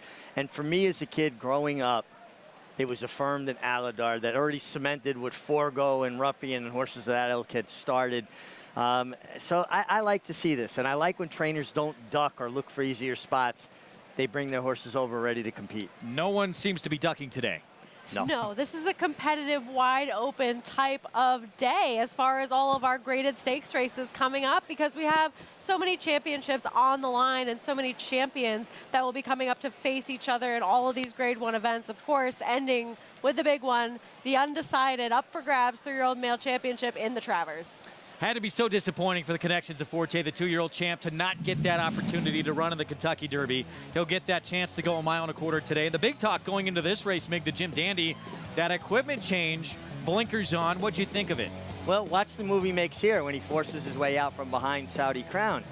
He was traveling in the bridle, and only a horse that's traveling in the bridle, which the blinkers help facilitate, can make a gap like that. They can put their shoulder on the horse, and it helps the rider actually make some space. So I think the blinkers showed that it had absolutely the desired effect. Instead of being asked to stay in the race, he was always carrying Irad Ortiz into the race. And I think without that equipment adjustment, we would not have seen him be able to make the split that he did and have the horse available when Irad asked and made it happen to run down a horse like Saudi Crown, who was loose on the lead that day. What a resume he has put together. The only time he's not been first or second was the second start of his career. Other than that, he has been pretty special to this point. With more on the equipment change Forte made last time out with those blinkers, let's welcome in Acacia Clement. And Greg, last time before the Jim Dandy, Todd Pletcher was quoted as saying that they wanted to put the blinkers on in the prep race to know if they had the desired effect and not do that equipment change in the Travers. It seems that they did have the effect that Todd was hoping for with Forte, and yet we're going to see 3 horses having equipment changes today in the Travers. National Treasure, the Preakness winner, is having the blinkers come off, and Todd Pletcher's other runner, Tappet Trice, along with Disarm, are getting blinkers on. Now, this is a pair of blinkers. It's similar to the ones that Forte wears, though the kind of plastic cup that goes around a horse's eye, when Forte wears them, there's a little hole in the side. And Todd Pletcher shared with me with Tappet Trice, it's similar but not exactly the same because he'll be fully covered, and he did have his last solo work wearing these blinkers. Todd saying that he hopes for a little bit more focus, and it's something they've been toying with for a while with Tappet Trice, who's also a horse that resents kickback. As far as Disarm, he's going to be wearing what's called a French cup, which goes out a little bit more onto the eye to limit the peripheral vision of that horse. And he said with Disarm, Steve Asmussen did, that he felt that there were better races in him that they haven't seen yet, and he's hoping this equipment change will help him get into the race a little bit earlier. Greg. All right, thank you, Keisha. Well, we saw that grit, that determination that we've seen from Forte, certainly in that Jim Dandy. That was a controversial finish, too. A lot of people felt with the move Arad Ortiz Jr. made between horses in there. Many thought he should have been DQ'd in that race. He was not. He was held up and got the win, and as a result, he's the favorite coming up later today. You know, I really can't handicap or get into the mind of the stewards and you know, how they adjudicate certain things. I thought the original contact when Irad forced his way out from behind Saudi Crown, at least when I was riding, would have warranted a disqualification. Now, Saudi Crown did drift considerably through the stretch, and once Irad was committed to going forward, he had to continue to go forward there. But I thought it was the first contact that might have created, you know, a change in the order of finish. Maybe they didn't want to award Saudi Crown because he drifted enough where you could have made a case he was hampering Forte's forward progress. I mean, a lot going on there. That's all a moot point. I think the one thing we can agree on, the 2-year-old champion certainly looked more focused with blinkers. Cannot wait for later today. Race 12 at 6:11 Eastern start time when they break from the gate for that Grade 1 Travers, part of our Fox Saratoga Saturday coverage on Big Fox. Here's what we have ahead for you. Presented by Claiborne Farm. Races 5 through 13 still to come. The Forgo with that great matchup between our reigning sprint champion Elite Power, who's won 8 in a row for Bill Mott, and Gunite. Their second meeting of this Saratoga season, the Alan Jerkins, and maybe the most electrifying performance we've seen all summer with New York Thunder, whose dirt debut in the Amsterdam was just out of this world. It was out of this world, and this is a horse that just seems like he'll run over any surface. Track conditions presented by John Deere. Fast on the main track. Turf courses listed as good. And Sarah, hard to pick. There's so many great individual matchups in all these races, and so many carry major weight to the end of the year as well for championship honors. And there's just such star quality to all of these different fields. And even when you do have those 2-horse types of looking matchups, there's no slouches really throughout the card. You can make those cases for alternatives if you're trying to beat some favorites. It's just such an exciting card, both from a fan standpoint and as a bettor as well. You can play it all, as you see right there at NYRABets.com. Get signed up, started, spot 200. Code to use for new members at sign up. Last day, we'll see those colors on the canoe in the infield lake of Winchell Thoroughbreds and Epicenter. Unless, of course, someone by the name of Disarm were to win this race, and then no paint job required. We'll have the story of the canoe when we come back.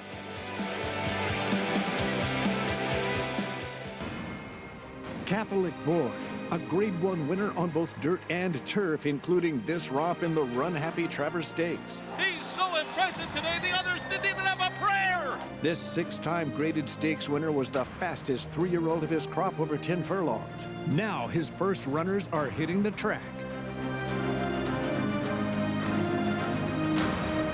Dual surface Grade 1 winner Catholic Boy, standing at Claiborne Farm.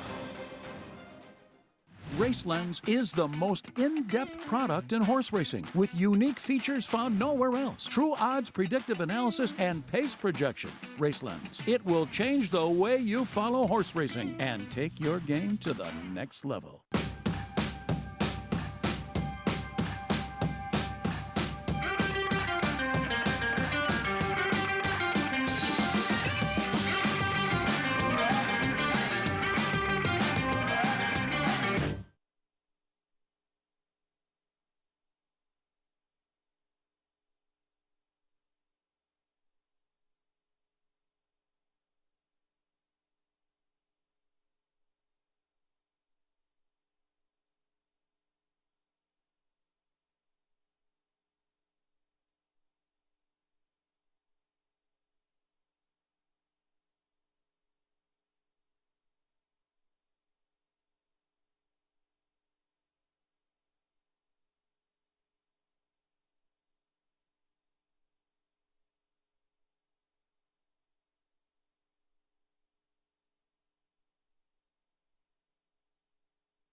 Back with you on our Saratoga Live coverage here on FS1, presented by Claiborne Farm. 100 years of doing the usual, unusually well. The Man O' War Cup presented to the Travers winner. Later today, what a lineup we have. Let's meet the field in a moment. First, the history of this race. It dates back to 1864. Fastest ever run. First Travers I ever saw, Arrogate, and wow, was that special, 159-1. Record margin, though, was Damascus back in 1967, winning by 22 lengths. Burt Mulholland, what an incredible career from 1939 to 1963, put together 5 wins in this historic race. 3 groups of owners have won it 5 times, including Rokeby Stable. This man has owned it of late. Javier Castellano will have a chance for number 7 in the Travers on Arcangelo. He chose the Belmont Stakes winner over the Derby winner Mage, and the only dead heat, Alpha Golden Ticket, back in 2012. Dramatic upsets, that had to be the most dramatic. Keen Ice beating the Triple Crown champ back in 2015. Travers winners to take the Classic, Arrogate. Back in 2016, it was just inducted into the Hall of Fame across the street. Travers winners named champ. Epicenter last year, one of 13 to claim that honor, and 8 named Horse of the Year, including the great Point Given, ridden by our own Gary Stevens. 25 enshrined in the Hall of Fame, including, again, most recently, Arrogate earlier this month. What a history we have had in this race. What a lineup we have this year, with the 3 individual winners of the Triple Crown and your 2-year-old champ coming up. And the new face, Scotland, as well, for Bill Mott, who won that Curlin. Let's meet the field. Forte will kick things off. Finally getting a test now at the 1.25 miles after he had to scratch on Derby Day. And stepped forward with a big effort in the Jim Dandy with the addition of blinkers. And when I say a horse running into the bridle, that's where they're taking the rider. They're not ranked, they're not pulling, but they're right there in the bit for them instead of off the bridle when they're having to ask them constantly to stay in position.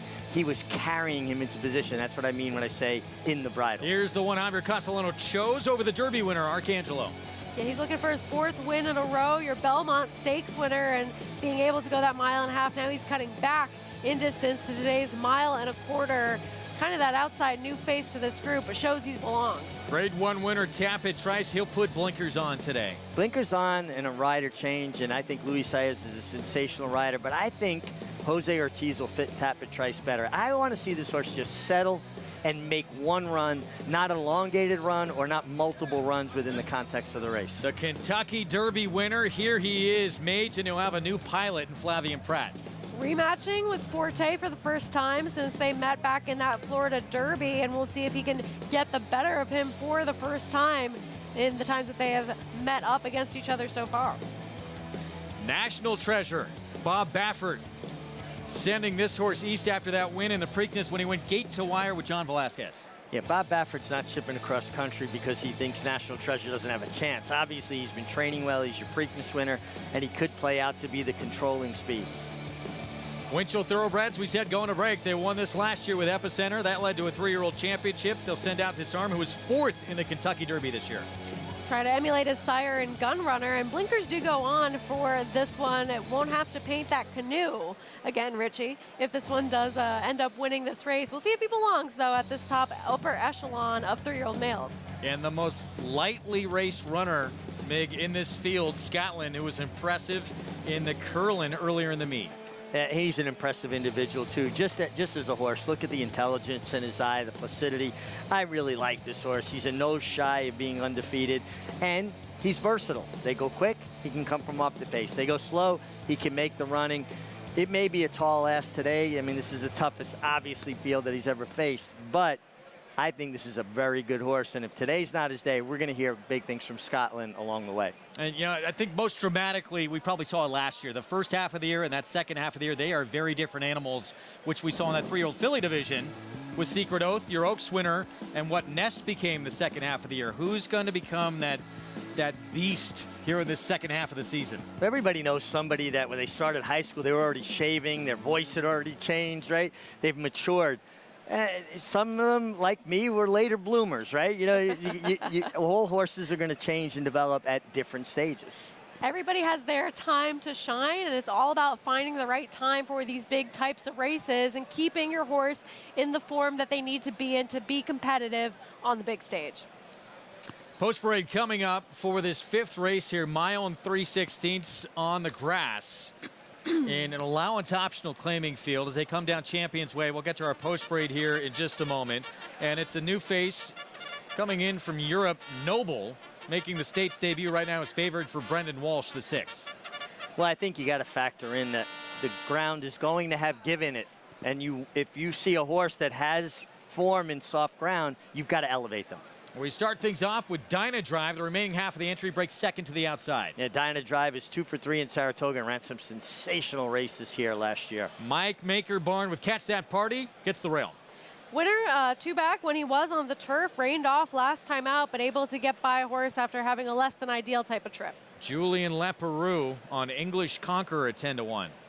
Yeah, a horse that at times has shown speed. You would think with Julian, they probably want him to settle a little bit. Second turf test for Bear Oak, who didn't hit the board the first time he tried it.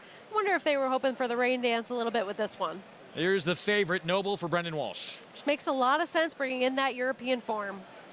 James Aloysius at 7-2 for Danny Gargan. Has never run a bad race. This horse always shows up and tries. He gives it an honest effort. And another from the Mike Maker Barn. He's inside and outside with the 8. And this is just such a cool horse in cross-border because he's done so many different things over his career so far for this 9-year-old. He's done a lot of steeplechase racing recently, actually a winner over the hurdles and now back in the flat. So approaching the 5-minute mark to post here for race 5. More on this field coming up in a moment. Arad Ortiz Jr., he's going to be on the 2 Catch That Party from the inside here. He already has 2 wins on this card early on. In fact, right off the bat, took the early double for the meet's leading rider. 48 wins and counting, and he has a lot of big mounts to come, Mig.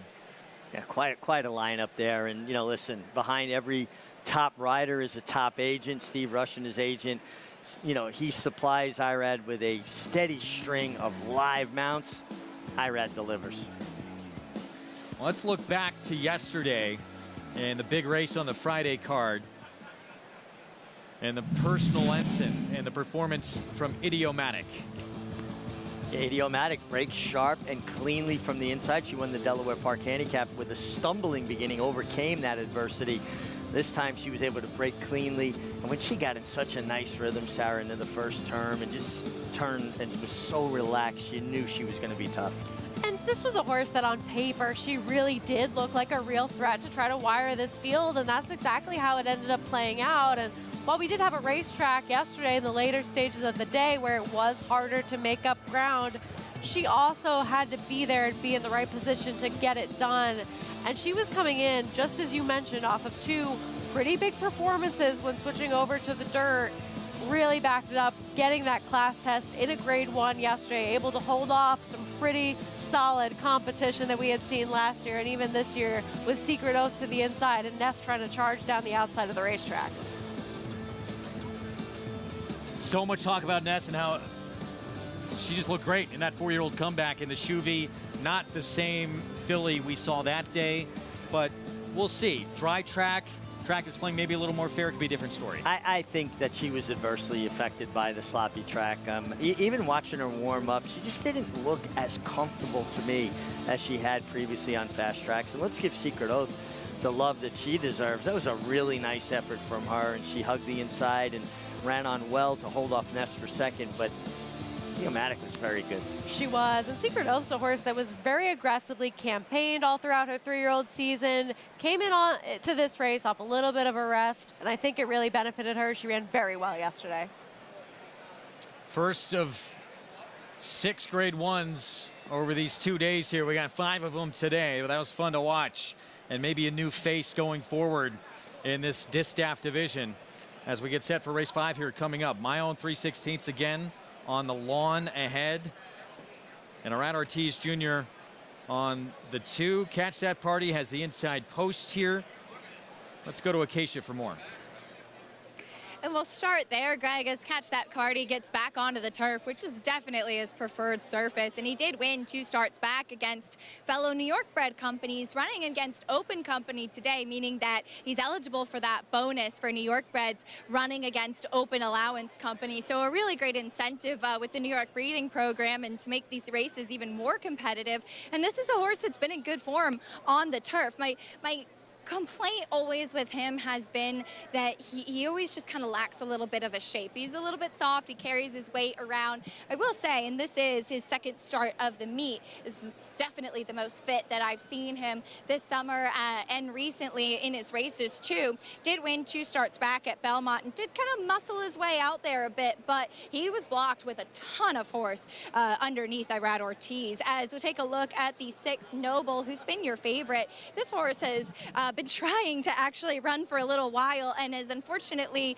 at least a couple of times had to scratch due to the race being taken off the turf. So I can imagine it's been a bit frustrating. He gets to run on the grass today, and as you mentioned, with his European form, he should handle a turf course with a little cut in it. He was 4th in a field of 18 last time out at York, and he actually broke pretty quickly from the inside, was in a stalking spot. I noticed that he was kind of tiring, swapping his leads in the stretch, but he's a horse that should be able to build off of that form. He is not facing 17 other horses in here, though it is a salty group.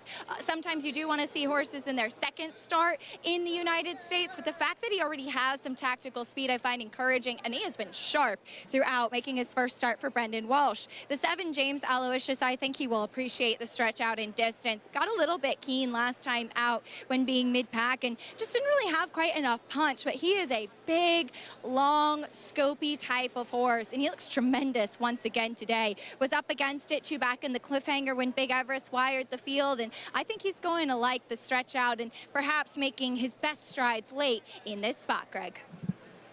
All right, Acacia, thank you. Minute to post coming up as we get set for this 5th on the card. Throughout, it has been the 6 Noble getting set for his States debut, who is favored, but not by a lot in here. There's plenty of others that are very close behind in the wagering in here. Tyler Gaffleone will be aboard. Noble, son of Lope de Vega. Tattersall's graduate, be making that States debut coming up. One of a few we'll see coming up today. Yeah, and listen, he's run some big races over there. Interesting, he comes here, he makes his first start in North America without the addition of Lasix, which you see very often, Sarah, with horses making their first start in North America in an allowance race.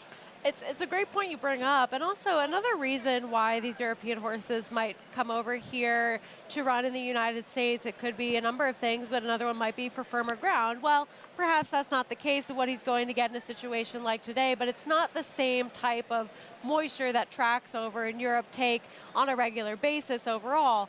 Another reason why he might be coming over here is we just don't have the same kind of strength to our turf horses and our turf breeding program that they do over in Europe as well. And he just makes a lot of sense on paper as being a new face to this type of group based on who he's faced so far. And as a European type of runner, generally you'll see horses like that drop back a little bit further and make this kind of closing kick and have this strong turn of foot. He's one that can be a little bit more forwardly placed as well. Yeah, I mean, just read the comment lines for his races, you know, and they're all forward or making the pace. And just to give you an idea, when we talk about some giving the ground, he does have a 1.25 mile win. This is a 1 3/16, 110 yards short of the 1.25 mile. And they went a 1.25 mile in 2:11 and 3. And on a firm turf course, at least in our country, they're going to go a 1.25 mile in about 2 minutes. So it's about 10 or 11 seconds slower than what you might see normally. That tells you he's a horse that can handle some giving the ground. Now, I would like everybody at home to pay attention to the turf that's going to be thrown back by the horses, that's going to be kicked up by the horses. The more divots you see fly, that signifies how much softer the course may be. And this will give us a much better idea. In a good amount of time. Obviously, we got some good rain last night and yesterday throughout that card, but sun is full on out and shining, and we're going to be drying out throughout this afternoon, you would think, if these conditions hold up. As you get a look at the 2 here, Catch That Party and that man, the meet's leading rider, looking for his 3rd already on this Travers Saturday card, Irad Ortiz Jr. Yeah, got off to a hot hand, winning the first 2 races, and he's loaded with a lot of live mounts throughout the rest of the day, particularly when the stakes portion of the show gets started. Favorite, the 6 Noble States debut for this Brendan Walsh, 4-year-old son of Lope de Vega. Let's send it upstairs. Frank Miramati with the call. Okay, Greg, here is the favorite in the silks of Kata Racing. James Aloysius, heavily supported as well.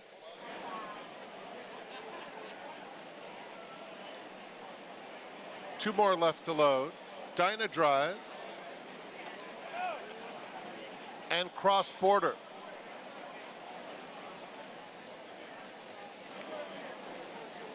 They're in the gate. And they're off. James Aloysius takes control at once, clears off and opens up 2 lengths. English Conqueror comes away second, guided off the inside, and they're followed by Cross Border, third in the opening furlong. Bear Oak to his inside, followed by Catch That Party, Dyna Drive, and Nobel was off a step slowly, and thus is the trailer. Into the first turn, and it's James Aloysius, uncontested on the front end and under snug restraint, while opening up a 2-length advantage on English Conqueror in second. They're followed by Bear Oak. The opening quarter went in 24 2/5 seconds. Cross Border is fourth at this stage, followed by Dyna Drive in the pink on the outside of Catch That Party, and 3 more to an unhurried Nobel. James Aloysius continues to tug at Joel Rosario. They're clear by 2.5 lengths, running toward the half-mile pole. English Conqueror second. The half went in 49 3. Followed by Bear Oak, Cross Border side by side, Dyna Drive and Catch That Party also right together, and Nobel within 6 lengths of front-running James Aloysius, who takes them into the far turn, yet to be tested. English Conqueror has been second the entire journey. Cross Border moves into third. Bear Oak asks for a bit more along the inside for Dyna Drive, 3 deep in the pink. Nobel starts to pick it up, has 6 to make up. He's on the outside of Catch That Party. 6 furlongs in 1:14 3. James Aloysius, English Conqueror within a half length of him in second. Nobel trying to come through along the inside and is starting to gain some momentum. Dyna Drive in the center of the course. Here comes Nobel coming right toward the hedge now in the final 16th of a mile. Bear Oak, Cross Border. It's a wild finish. They're all coming to the wire together. Bear Oak in between with the momentum, and Bear Oak got up. English Conqueror was second. Cross Border third. James Aloysius tired late to finish fourth. Bear Oak at 17-1, and what a meet this has been for trainer Norm Cassie. Incredible. Now 7 winners from 12 starters now for Norm Cassie. Bear Oak gets it done at a big price. A horse that only had 1 previous start on the turf. Did not hit the board there. Raced okay on synthetic. Went back to dirt, and now you get back to grass, Sarah. And I didn't see it coming, but Bear Oak got it done. He did, and I mean, perhaps this is the surface they end up staying on, because you know that he can at least handle the kind of distances that these turf races and these routes we usually see more of than these types of dirt races, because he just isn't as competitive in terms of class on the dirt. But hey, give it to him today. Norm Cassie having a tremendous meet, just as we mentioned. He was able to get the job done at a huge price in here if you liked him. 4-3, 8-7, blanket finish here in the end, and you're not supposed at this meet to be able to win at 58%, where the best come to play, but Norm Cassie is doing just that. Incredible. Every horse he puts on the track performs. And how about Bear Oak at 17-1, English Conqueror at 11-1, Cross Border, the old pro who's been going over hurdles more recently, at 13-1 third. Your 3 longest priced horses in the race finish 1, 2, 3. And you know those exotics are going to pay pretty well as well. 17-1 shot Bear Oak. First win on turf. The only other turf try for this horse did not hit the board. Norm Cassie says, let's give it another go, and it works out at a huge number still to come. The Belmont Stakes winner who made history for his trainer, first female trainer in the history of our sport to win a Triple Crown race in the Belmont Stakes. We'll tell you the story of bringing him up to his big moment in that test of the champion when we come back.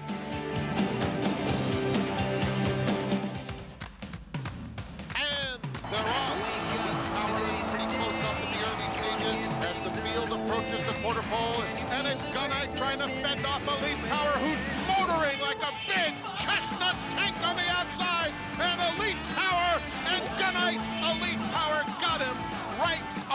money in 109.22 seconds. Hurley, the classic sire. Experience the adrenaline-pumping, suspense-filled action of the Sport of Kings no matter where you are with Naira Bets. It's fast, easy, and secure. Download the app today and start winning with our lucrative weekly promotions, thrilling handicapping contests, and a one-of-a-kind VIP rewards program. Don't just watch horse racing, be a part of the action with Naira Bets.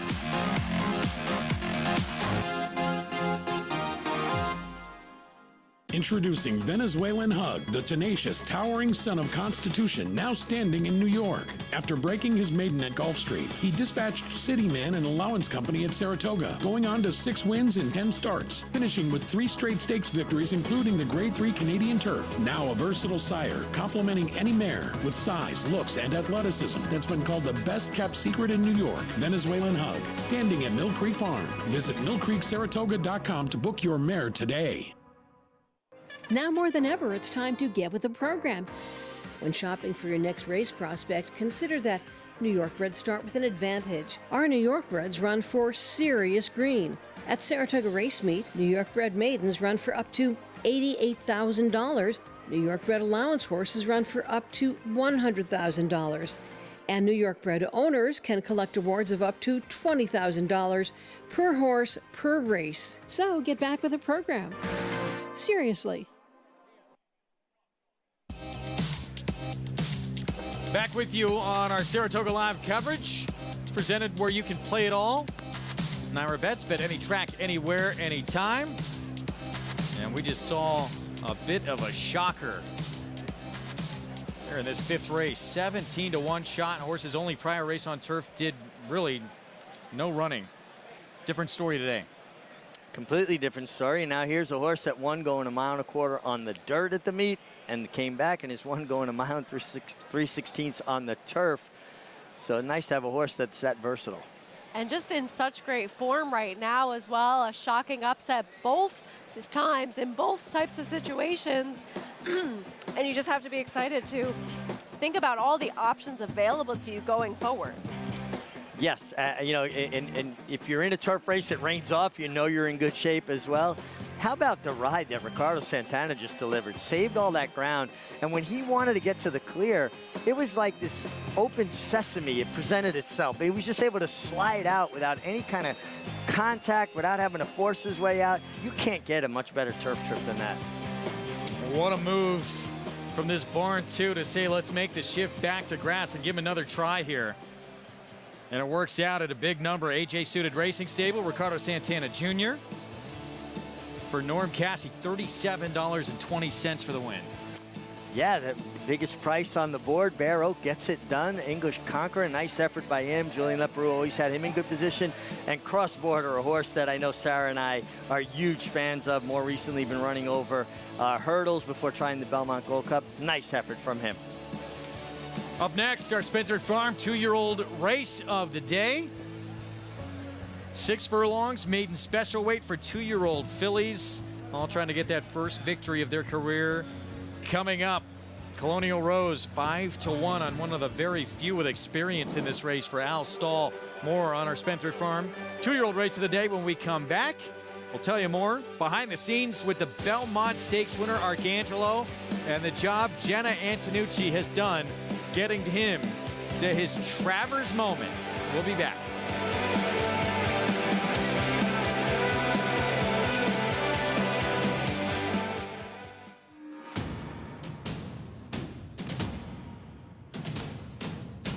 Drain the Clock will win and win by as much as he wants. He'll win by 6 in the end.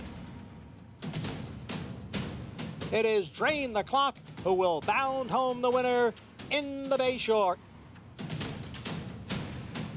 Drain the Clock, Jackie's Warrior, a terrific finish in the Woody Stevens that goes to Drain the Clock by a head. Instantly. DraftKings, you spoiling me now with these big payouts. Retired NFL smart guy Ryan Fitzpatrick. Break it down for us.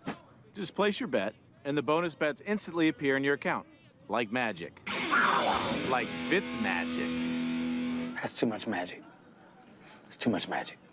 Want to turn $5 into $200 instantly in bonus bets? Download the DraftKings Sportsbook app, because life's more fun when you're in on the action. The crown is yours.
Arcangelo is fiercely determined. Arcangelo coming to the 8th ball, trying to pull it off. He's in front by 3. He has jettisoned National Treasure. Then it's Hincho. Forte's coming right. Oh, he's got a chance. Forte coming out the outside, trying to catch Arcangelo. He couldn't do it. Arcangelo has won. What a performance for Jenna Antonucci and her team with Arcangelo. History-making first female trainer ever to win a Triple Crown race. We'll see if he can back that up, trained up to that point coming into today's Travers. Yeah, and I've seen him quite a bit out in the mornings, walking to and from the track, and I like everything I'm seeing from him. He's continually matured. He's got a great attitude, and his father owns the fastest mile and a quarter ever run in Saratoga. And if you think about the fact that Saratoga started 3 months after the Battle of Gettysburg, that's saying something. Incredible to see. That's big shoes to fill, trying to follow in the steps of the great Arrogate. But what a performance and what a historic win in that Belmont. While it seemed like a rapid rise to most of us, from maiden win, Peter Pan, to history-making Belmont Stakes victory for Jenna Antonucci and her team. Behind the scenes, they have been incredibly patient with this horse, taking their time with their star pupil. When I saw this horse, just something clicked. Petite, leggy, young, just immature colt.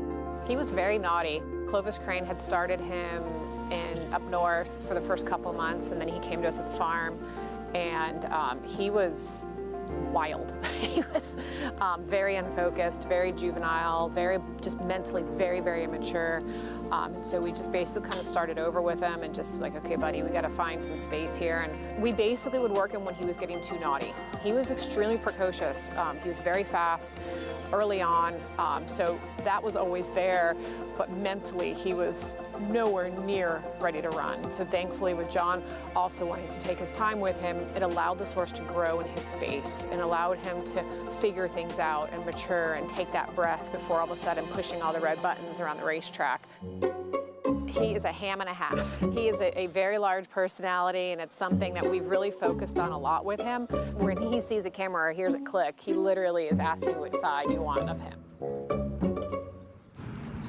Looks amazing.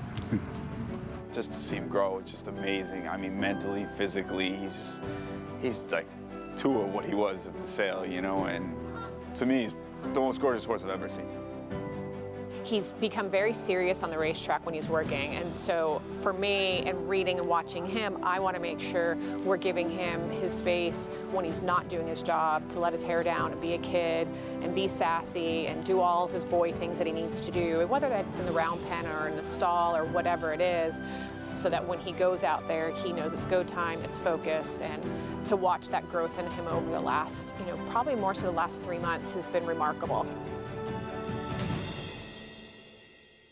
What an incredible story. And I mean, it's one of the great stories in the history of this sport. Can't believe it took this long, but good for Jenna and her team to finally break through and make history. No, absolutely, and it's a long time coming. There's just so many tremendous horsewomen throughout the history of our game that have wonderful accomplishments. It just hadn't happened in the Triple Crown race yet, but it happened with the right horse on the right day, and somebody that works very hard, and you got to appreciate and admire that. And Sarah, she came on the set with us that day.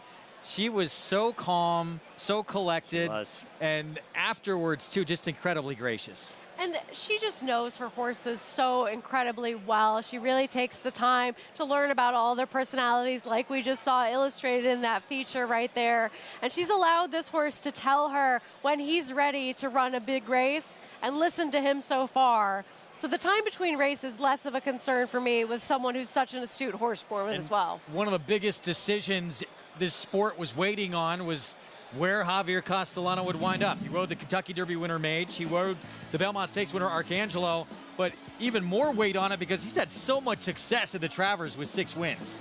Yeah, obviously Javier Castellano knows his way around the Travers as we see him winning on Catholic Boy here. And his hand was forced. He and his agent, PJ Campo, had a timeline to make a decision. Any good agent is going to try to hold people up as long as possible. Horses like strawberries, they can go bad overnight. You don't want to make a decision, they get another rider, and then the horse you decided to stay with gets a cough, a sniffle, can't make the race for one reason or another. Once their feet were kind of held to the fire there and they didn't come up with the answer, Mage's people made a decision. We want to lock up a top rider. Completely understandable. You don't want to get caught late and say, well, now who do I go to? They got Luis Saez. Now, unfortunately, the way it worked out for them, they wound up getting a rider late in Flavien Prat because of the injury to Luis Saez, but a very capable replacement. More than capable. One of the elite riders, certainly in this game, but Javier's had the magic touch in this race. Can he get number 7 later today on the Belmont Stakes winner? Mage will take him on with Flavien Prat. Derby winner, Preakness winner, Belmont winner, and the 2-year-old champ. All ready to throw it down later today. Consistently versatile with 25 Grade 1 winners on every surface from 6 furlongs to 1 1/4 miles all over the world. Switzerland in the Dubai Golden Shaheen. Switzerland wins. Churls Fight running on. Mason in front. Churls Fight on the outside. At the wire. Photo for the win. Prince of Monaco's too good. An impressive winner of the best pal. All purpose, all places, all power. Speightstown. When it comes to horse racing, you can never have too much information. With Twin Spires, you can place your bets with confidence. Whether you use handicapping insights, like our Brisnet speed ratings, prime power and past performances, the guidance of our experts' top picks, or just choose a name that catches your eye. Yes! No matter how you pick your horse, bet with Twin Spires. Start earning your $200 sign-up bonus when you sign up with offer code GET200. Game Winner first got started and ran a very, very impressive maiden race to Del Mar. Came back in the Del Mar Futurity and again won very impressively at 7 furlongs. And then just continued that unbelievable 2-year-old year. Went on to win the American Pharoah Stakes at Santa Anita and then the Breeders' Cup Juvenile. And then was obviously crowned 2-year-old champion. Got the precocity to do that, plus the stamina and everything that his whole family indicates. Reach for the unreachable. Race to new horizons. The artisan's quest for beauty burns in the heart of Japan, forging strength like no other, with love and honed to perfection. Noble, authentic, and only here. The legacy of strength.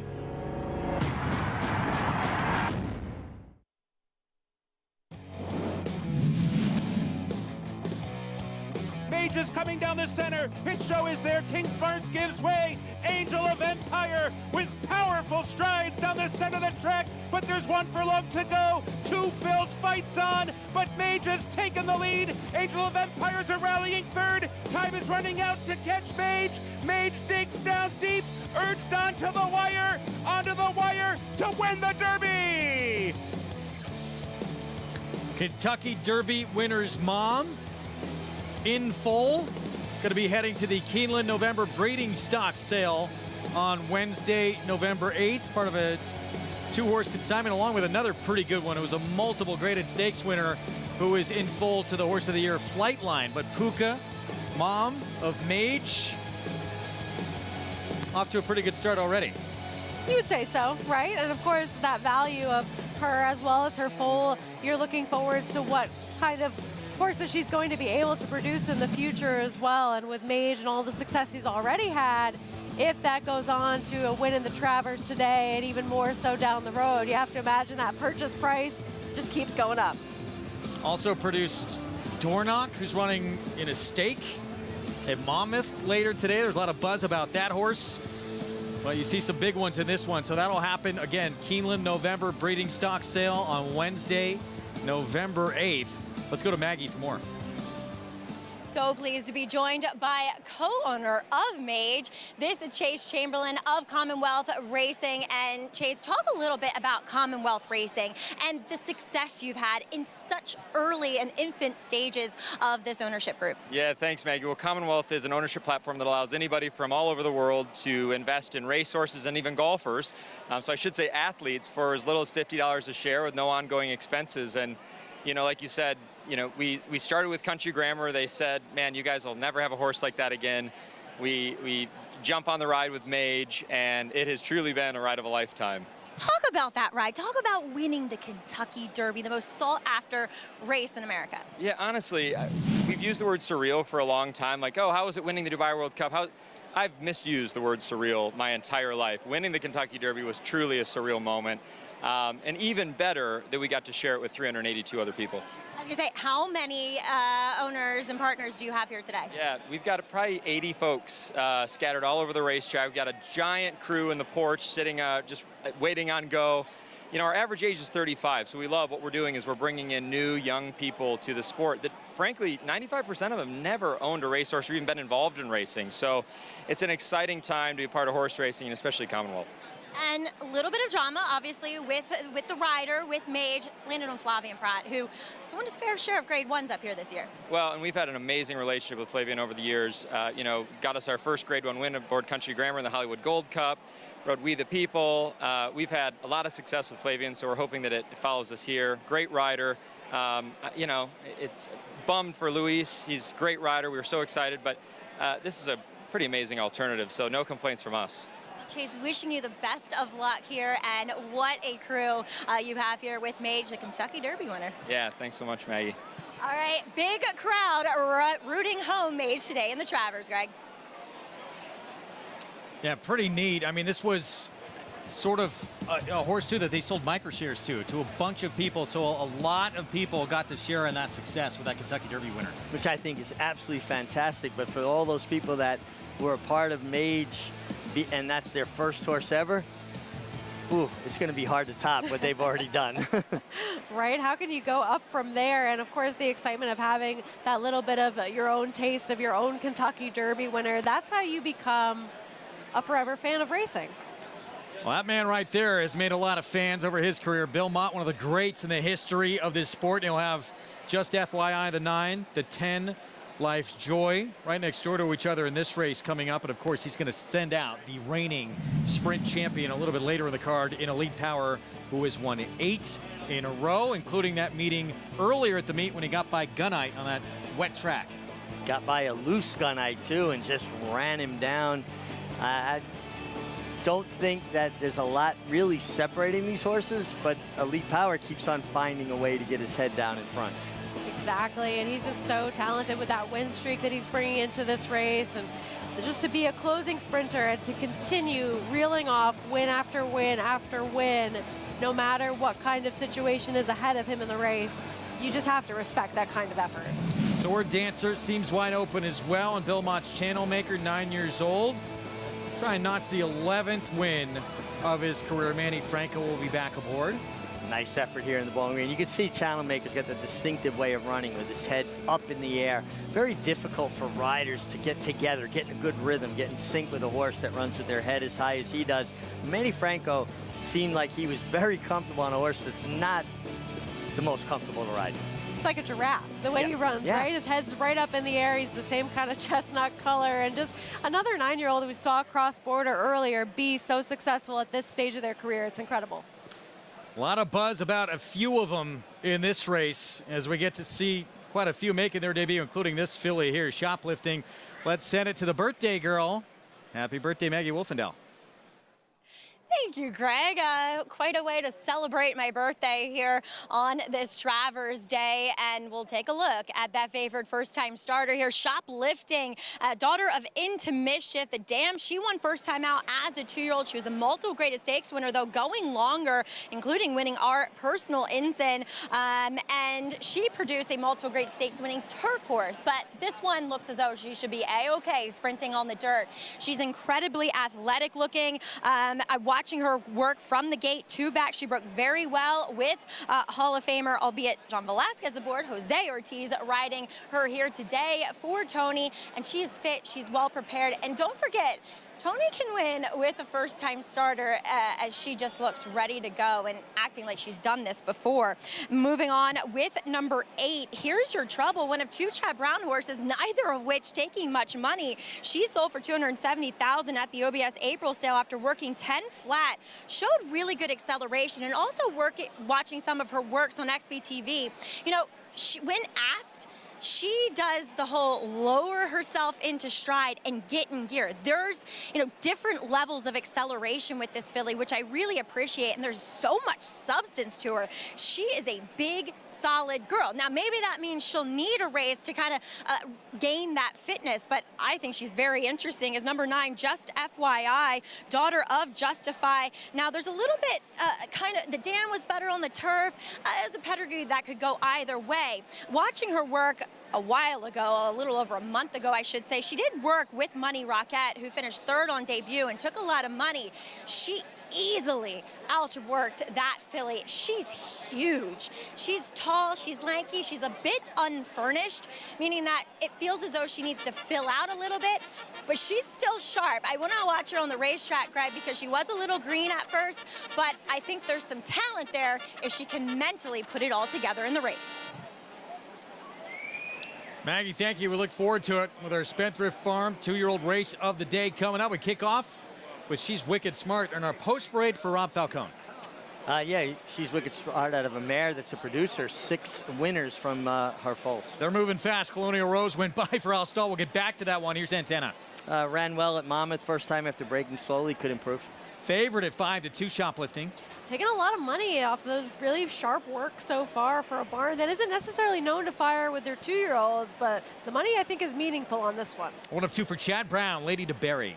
Out of a mare that's a prolific producer, 11 winners out of this mare. Here's the Todd Pletcher runner who is debuting, looking at Lucky. This one a little bit kind of on the quiet side as far as the wagering. Didn't sell for as much as some other flashier pedigrees as well. Willowy at a big price with Dylan Davis. Big price, trained by Wayne Catalano, rode 1,545 winners as a jockey and closing in on 3,000 winners as a trainer. We don't see Chad Brown at this price very often at this meet with the 8. And snappy sales work for this one, working in 10 flat too. Paid $278,000 for that one at that sale. Bill Mott's Just FYI set to debut.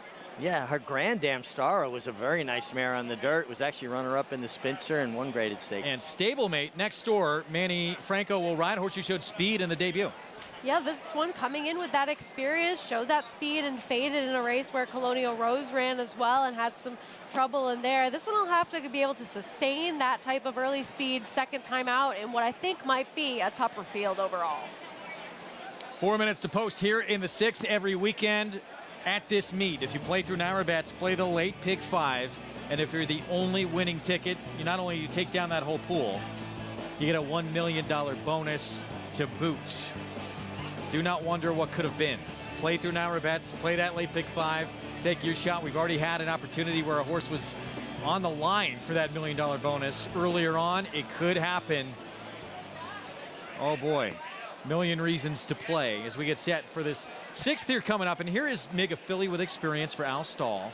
Ran second. She did not take much money that day. She wound up second back on July 23rd. I guess she finished well after having to encounter some traffic trouble on the backstretch. And I thought this was a nice effort. She was well beaten, but ran well and could improve off the effort.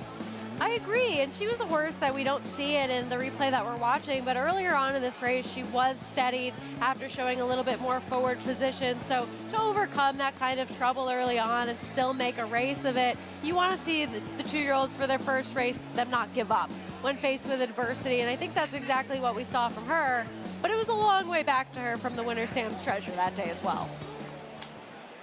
So 9-2 for start number 2 coming back. A lot of times, especially in these 2-year-old races where so many are making their debut, we pay attention to that tote board and see who's taking money. And right now, the 4 shoplifting, taking some serious attention here for the Anthony Dutrow barn. Buy Into Mischief, who needs no introduction. Out of a mare, Miss Shop, who was a stakes winner on turf and a Grade 1 winner on dirt for the great Alan Jerkins. I actually had the privilege of winning a stake on Miss Shop many years ago, but a very nice mare in her own right. And Anthony Dutrow is just he's a horseman's horseman. He's a horseman that other horsemen admire and look up to. And back-to-back bullet works, one of them out of the gate for this filly here, and it was that August 16th work. Rave reviews in the morning. 47 out of the gate. Now, you know, it was the fastest of 34 horses to work at that distance. Also remember, though, that when they're having horses break from the gate, they're going to tend to go faster because they're asked to run away from there. It's different when you gallop a horse off of the pole and you kind of go into a rhythm and you go the first, 8th, and 13. When you break out of the gate, you're probably going to go your first, 8th, and 11 and change. And it's a complete straightaway here at Saratoga. They break up by the 6.5 furlong pole and they run pretty much straight down the backstretch. Let's go to Maggie. And we'll take a look at 2 horses that have some experience, including number 2, Colonial Rose. Now, I was not in the paddock the day she debuted, but I liked her debut, and she looks fantastic here. I mean, I would assume she gained quite a bit out of that race. She looks strong. She's a very athletic filly here for Al Stahl. She's going to be my pick here, but look, I totally respect number 4, Shoplifting. But let's move on to number 3, Antenna, who comes out of a mammoth race for Todd Pletcher. As you guys kind of talked about, she broke slow. I don't think that's going to happen today. And Rod Ortiz took her away from the pony immediately, gave her a big galloping warm-up. I love the floppy ear action that we're seeing from her. But she's got big ones, too. I think that's why she might be named Antenna.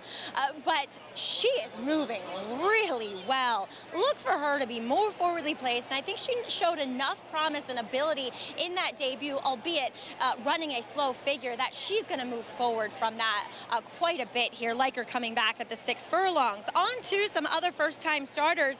Number 5, Lady de Berry for Chad Brown. 10-1, she worked at the OBS March sale and sold for $270,000. She took a while to switch leads, and she kind of struck me in that workout like she'd want to go further. I still kind of get that feeling because she has this big floating stride. She feels like one that might need a little bit more ground to unravel it, but on the flip side of that coin, she is acting like a coiled spring. I mean, she's nicely on the bit, acting sharp, but keeping a lid on it, which you like to see. It's kind of odd that neither of these Chad Brown horses are taking a lick of money, so maybe we ought to just take the wait and see approach. But I didn't see much not to like about them either. As number 6, Cowgirl Charm, taking some money, of course, for Todd Pletcher.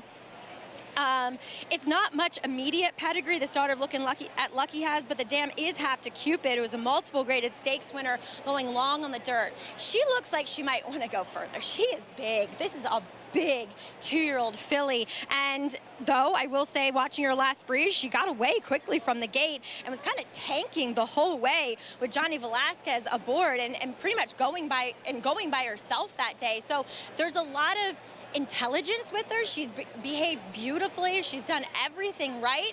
The only concern, like I said, maybe the distance might be a little bit on the short side for her, but I'm not going to be surprised when she can jump up and get the job done here at the 6, Greg. We never are surprised what one of the great trainers in the history of this sport does with his 2-year-old Todd Pletcher.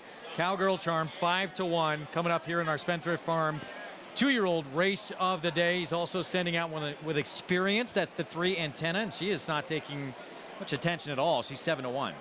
A little surprising with Irad Ortiz Jr. aboard too, and she does have experience. And you look at this field, you have Bill Mott, who's been so live with his first-time starters. You have horses with experience coming out of a race with a decent enough figure. Chad Brown, Todd Pletcher, yet number 4 for Dutrow is favored. Very that meaningful. Filly, who just walked in, the Dutrow Run Happy, the 1. She's had some big works. They got some big grades in the morning for Rob Falcone. She's 21-1.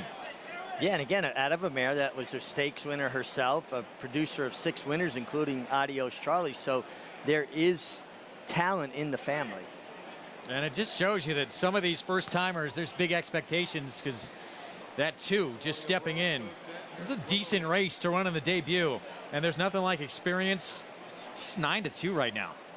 Yeah, I think that does speak to the buzz or the whispers, if you will, about these first-time starters. Well, the money isn't whispering, that's for sure. Shouting. Here's the favorite, Shoplifting. First time out, Donner of Into Mischief for Anthony Dutrow.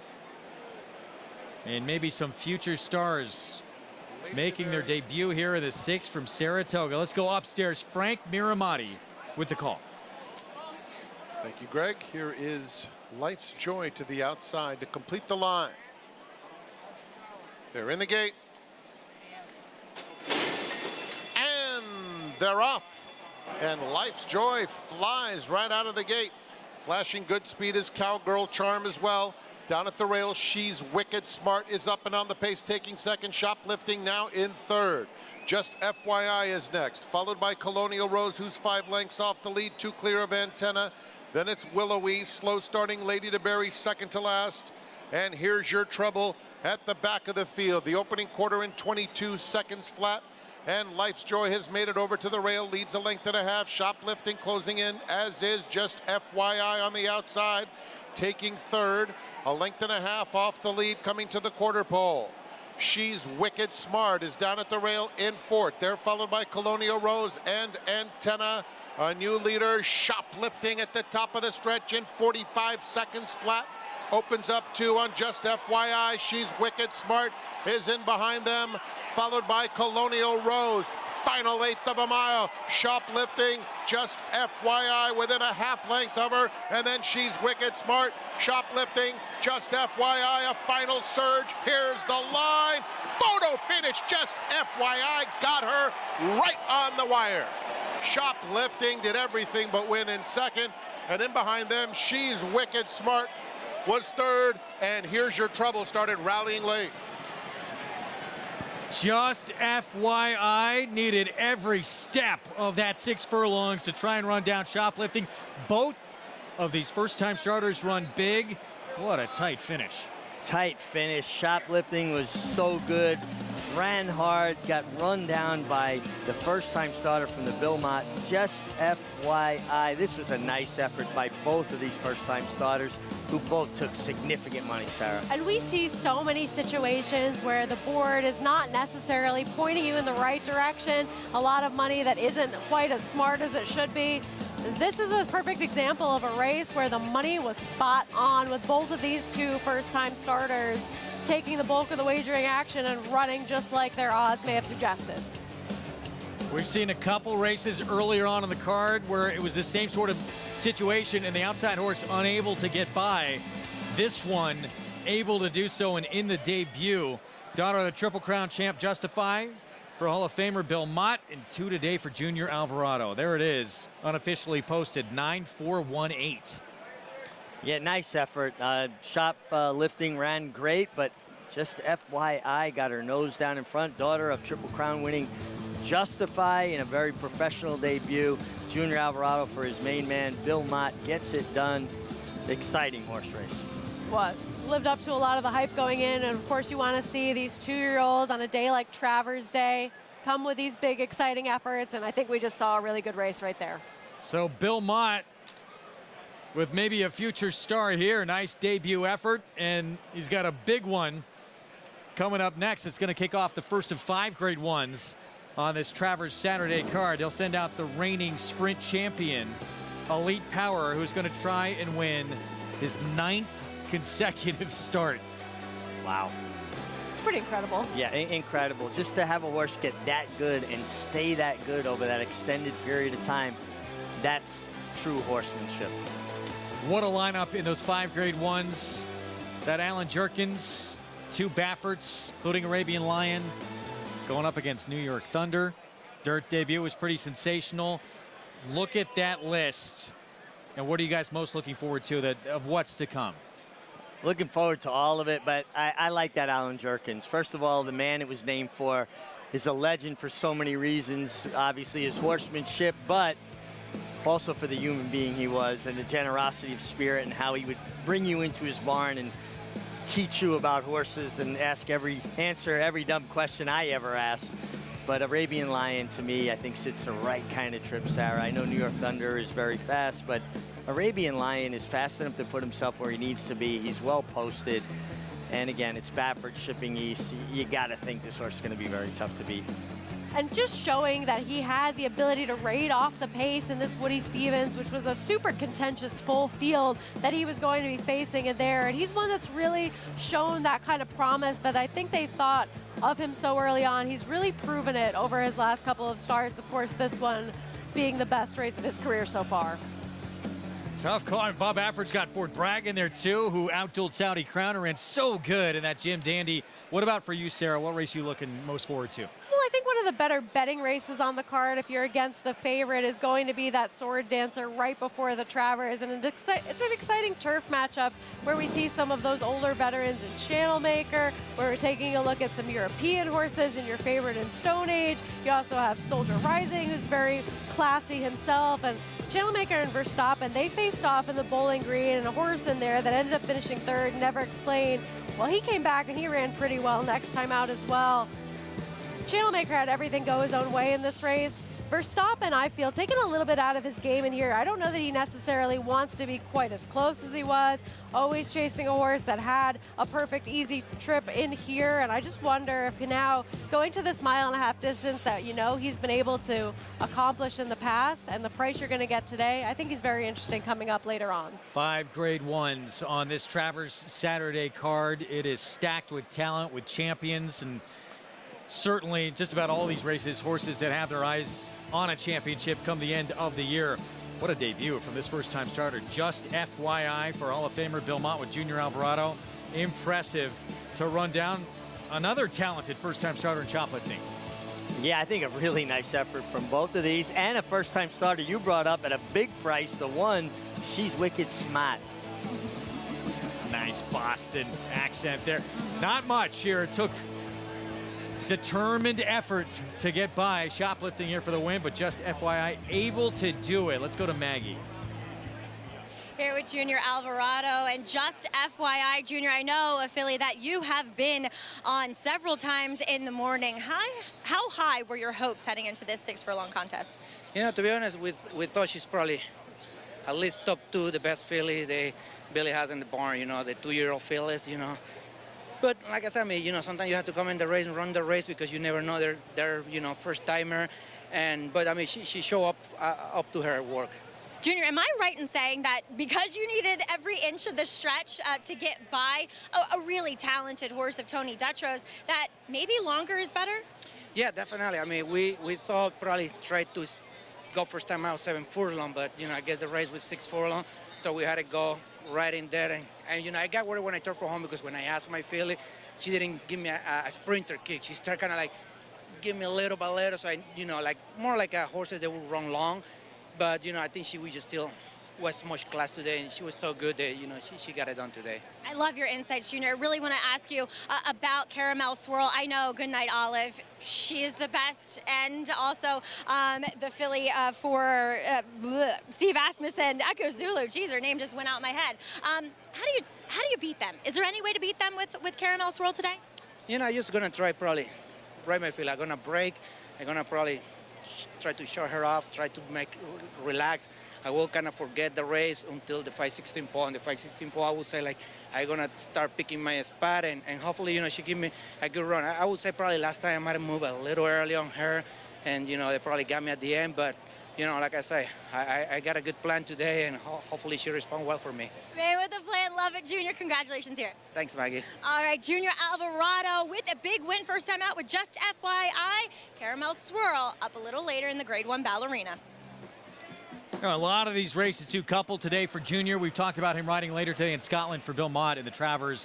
But, I mean, these are the types of races you could be headed to the Breeders' Cup Juvenile Fillies with a filly like this later in the year. Well, absolutely, because she definitely has the size and scope that makes you feel like going further will be even better for her. I think she won today going 6 furlongs because she's talented and smart. Now I think when she gets to stretch out, she'll be even more comfortable. Like Junior was just saying, she didn't have a sprinter's kick. It was more of a grinding, keep coming at you style. That was exciting. It was just a really good race. Fun to watch. Up next, first of 5 Grade 1s on this tremendous Saturday card. Grade 1 Forgo and the rematch between Elite Power and Gunite from the Grade 1 Vanderbilt earlier in the meet. And for Elite Power, your reigning champion in the sprint division, 8 consecutive victories. And there he is, undefeated at Saratoga in 2 tries, and now he'll get 7 furlongs today. He's undefeated at that distance as well. He's 2 for 2, Sarah. There's just so little to knock with a champion horse like this that we're going to take a look at in the Vanderbilt, where he was able to best Gunite yet again. They'll meet for another time in here, and I just don't know if Gunite's early speed, even today, is going to be enough to hold off Elite Power in the later stages of today's race, like it wasn't in the later stages of this one. Pink cap to the outside with that white blaze down his face. Bill Mott, his trainer, did not even know if he'd like this kind of wet surface, and he was able to overcome it if he didn't. Well, and you saw just there, Gunite kicked for home and actually put a little separation, and Elite Power just dropped his head and seemed to lengthen his stride and went and ran him down. Gunite did not come back to him. He went and gunned him down. I totally agree with you in how the dynamics of that race ended up playing out, and Elite Power did have to come and get his main rival in there because Gunite's not stopping. Gunite's a very talented horse, and he's just going right on by.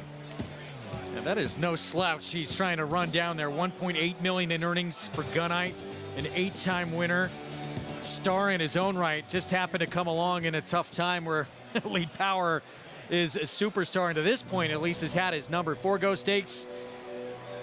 Inaugural running back in 1980. Fastest ever run. Steve Asmussen's Matoli, boy, was he fun to watch. 1:20.4. He was able to get that 7/8 largest margin, 8 lengths on that wet track for a firm success. Most wins. Groovy, quick call. They've won it each a couple of times in their incredible careers. Most wins by an owner. Godolphin, including last year with that 2022 victory. Most wins by a trainer, Bobby Frankel, won it 4 times in his career. And his student, Chad Brown, will try and score the upset today with Pipeline. Most wins by a jockey, Angel Cordero Jr., the master up here. Forgo winners to win the sprint. The great Orientate back in 2002, of course, Matoli in 2019, and 8 have been named champion sprinter. Incredibly important to year-end championship honors. Breeders' Cup Dirt Mile winners, Cody Wish, when he upset Jackie's Way. Everyone was so shocked by that victory, and then we learned, oh yeah, Cody's Wish actually is pretty good. Yeah, isn't that funny how that goes? You see something and you go, how did this first get beat? And then he ran into a pretty good young contender at that point. What we've seen from him since then, I mean, this was the upset with Jackie's Warrior getting run down. But now what we've seen from Cody's Wish since that time, it's not quite as surprising looking back, is it? The best, still at this point, right? The best dirt horse there is probably in the world. They tried him 2 turns. He doesn't want to do that, but as a miler, certainly 1 turn, there's no one better on the planet. No, I mean, you can obviously make that argument for sure, and it sounds like Connection said, well, okay, we gave him his chance to stretch out. We're going to go back and play to his strength, and I appreciate that. I think it's a trainer and the Connection's job to put horses in positions to excel, not fail. His stablemate, Can he make it 9 in a row? I can imagine the pressure Connections feels as that win streak with a champion continues to grow and grow. Well, I mean, if you're looking at a horse after this race that has won 10 in a row, the pressure is seriously mounting going forwards into the Breeders' Cup towards the end of the year, because I imagine maybe they have one more race up until that point, and then who knows? Does he go on to a career at stud after this, or do they try to race him for one more year? But what we have so far from Elite Power is nothing short of championship worthy. That is coming up next. Grade 1 Forgo and the rematch with your reigning champion, Elite Power and Gunite, still to come. During the gallop out earlier today in the 5th race, Noble sustained a catastrophic injury to his left front leg, and despite the immediate response of on-site veterinarians, the horse was humanely euthanized due to the severity of the injury. We're going to take a break. We'll be back right after this.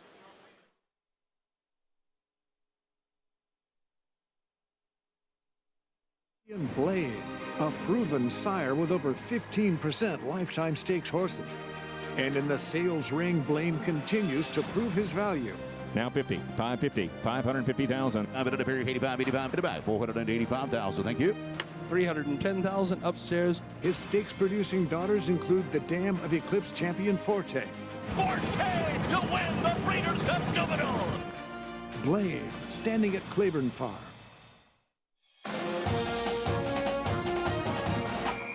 From turnover chains to giant drums, college football is fueled by traditions, and DraftKings Sportsbook's tradition bringing you great offers. New customers score $200 in bonus bets instantly when you bet just $5. No waiting, just bet and get paid. Download the app and bet $5 to score $200 instantly in bonus bets. Go long.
The old stories of the Saratoga canoe are ones of myths, fables, and legends. As early as 1927, the canoe, just blue, was coupled with graceful white swans in the infield lake.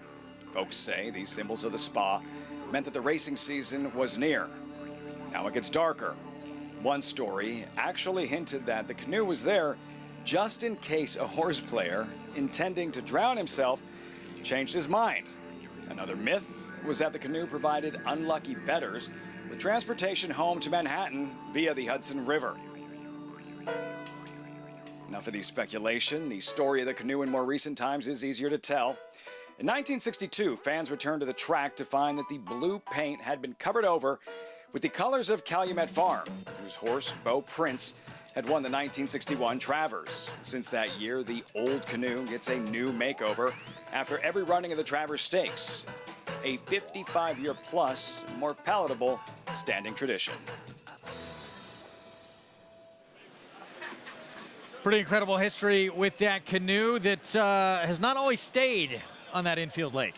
Yeah, one year the steeplechase riders, led by Chuck Lawrence, who is now a trainer based out of Fair Hill, absconded with the canoe, took it for a joyride around Saratoga, took it into the parting glass, and eventually dropped it off from Beverly Steinem's pool right across from the Fasig-Tipton Pavilion, and then had the audacity to blame it on Miss Steinem. But it was a good sport. They all had a good laugh. Nobody got in trouble, and just another Saratoga lore around the canoe. One of the great traditions, though, at this historic racetrack. Last year was Epicenter Winchell Thoroughbreds, and a chance that we're going to see those same colors on that canoe this year. We won't need a fresh coat of paint. No, I mean, I'm sure everybody in maintenance and the guy who does the painting is rooting for Disarm, right, Sarah? To make life a little bit easier. Right, bet on a big price there and hope that they don't have to do a little extra work after the end of the day. Well, the Kentucky Derby winner, one of several that Disarm would have to beat to keep those colors on the canoe. Flavian Pratt will take over. His big moment coming that first Saturday in May when he got by 2 fills and Angel of Empire. And Mage is a horse, too, that he hadn't raced as a 2-year-old, and we haven't seen a lot of horses go on to be as successful as he is now as a 3-year-old, especially not win the Kentucky Derby. But this race set up well for him, and it's still a question today if he gets that same kind of pace set up going into the Travers. Meanwhile, the Preakness winner, National Treasure for Bob Baffert. Gate to wire, and just showed some big determination in this performance, too, to hold off Blazing Sevens. Well, a good horse trained by Baffert, Bob Baffert, gets that comfortable on the lead and controls the pace. You know they're going to have something left, and his speed was meted out beautifully by Hall of Famer Johnny Velasquez and found more. He could get a very similar scenario today. Blinkers off today, Sarah. Maybe they just want him a little more relaxed. I don't think it's going to take away any of his speed, though, but it's a great point to bring up. And the Belmont Stakes winner, he's showing up as well, and this is what Javier Castellano decided. I'm going to go with this guy for Jenna Antonucci. Now look where Forte is in comparison to where your winner, Archangel, is. He cut the corner.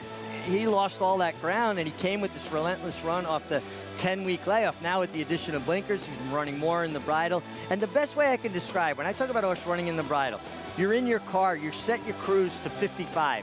The car stays steady, 55. With the blinkers, he can be on cruise control. Without the blinkers, you're having to constantly step on the accelerator to keep him going forward. Using more gas, using more energy. Yes. Here is the first race with that equipment change. The Jim Dandy for Forte and that orange cap. And whenever you think of the controversy of the non-disqualification in this race, the blinkers gave that desired effect, just like we were talking about. He was traveling in the bridle throughout this race, and he needed to be to run down a horse like Saudi Crown, who was loose on the lead. And here, the races, the competition, it's getting tougher going forwards for Forte, and he needs to give 110% each and every time he steps forward. I got caught. I'm, saying hi to friends out here. I got caught. Popular guy right here. You got the MIG fan club behind us as well. It was Paula Duke actually telling you that right now, this is surprising, I think, to everybody, that Archangelo, your Belmont Stakes winner, is the 3-2 favorite right now.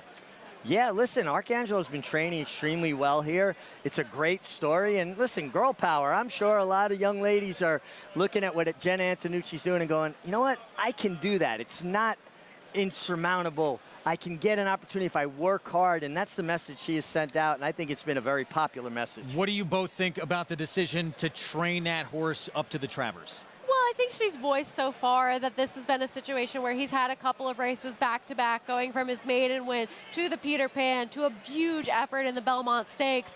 Now wants to give him a little bit of a breather and let him train up to a race like this for a bigger performance. So I think that she feels as though she's making the right decision, and you have to trust her because she's been right so far. It's time.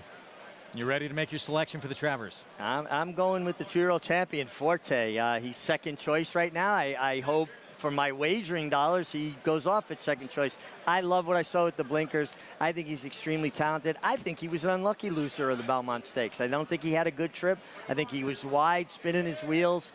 I think he's going to get the right trip today, and I'm all about Forte. Sarah? I'm going with Arcangelo. He is your favorite right now. That might end up changing by post time, as we do see a lot of attention and love for Forte towards the inside. He's a horse that he's done nothing wrong so far in his career. He's taken that step forward each and every time. And you also have to love that he's a little bit more tactical. Javier can figure out where to put him for his best run and adapt to however this race is playing out ahead of him. Talk to 5 or 10 different people, you might get 7 different answers. It's incredible. It's a wide open race.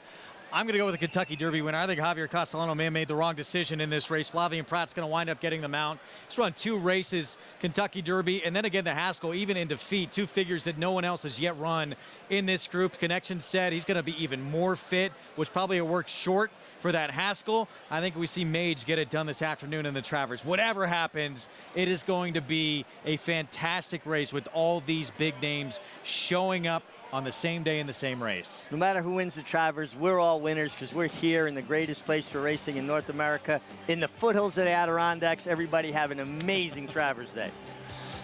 You gonna do that for us every year? That was tremendous. Coverage of the Travers coming up next on our Fox Saratoga Saturdays, beginning right after this timeout over on Big Fox. The Big Four, the 2-year-old champ Forte, your Jim Dandy winner, he'll be the favorite. Tackling Mage, your Derby winner, Flavien Prat will take over for Javier Castellano. The Preakness winner for Bob Baffert. National Treasure, can he take the field gate to wire once again? And the Belmont Stakes winner, Arcangelo. That's where Javi winds up, trying to get a 7th victory to get one more of those. The Man of War Trophy, it's coming up next on Fox.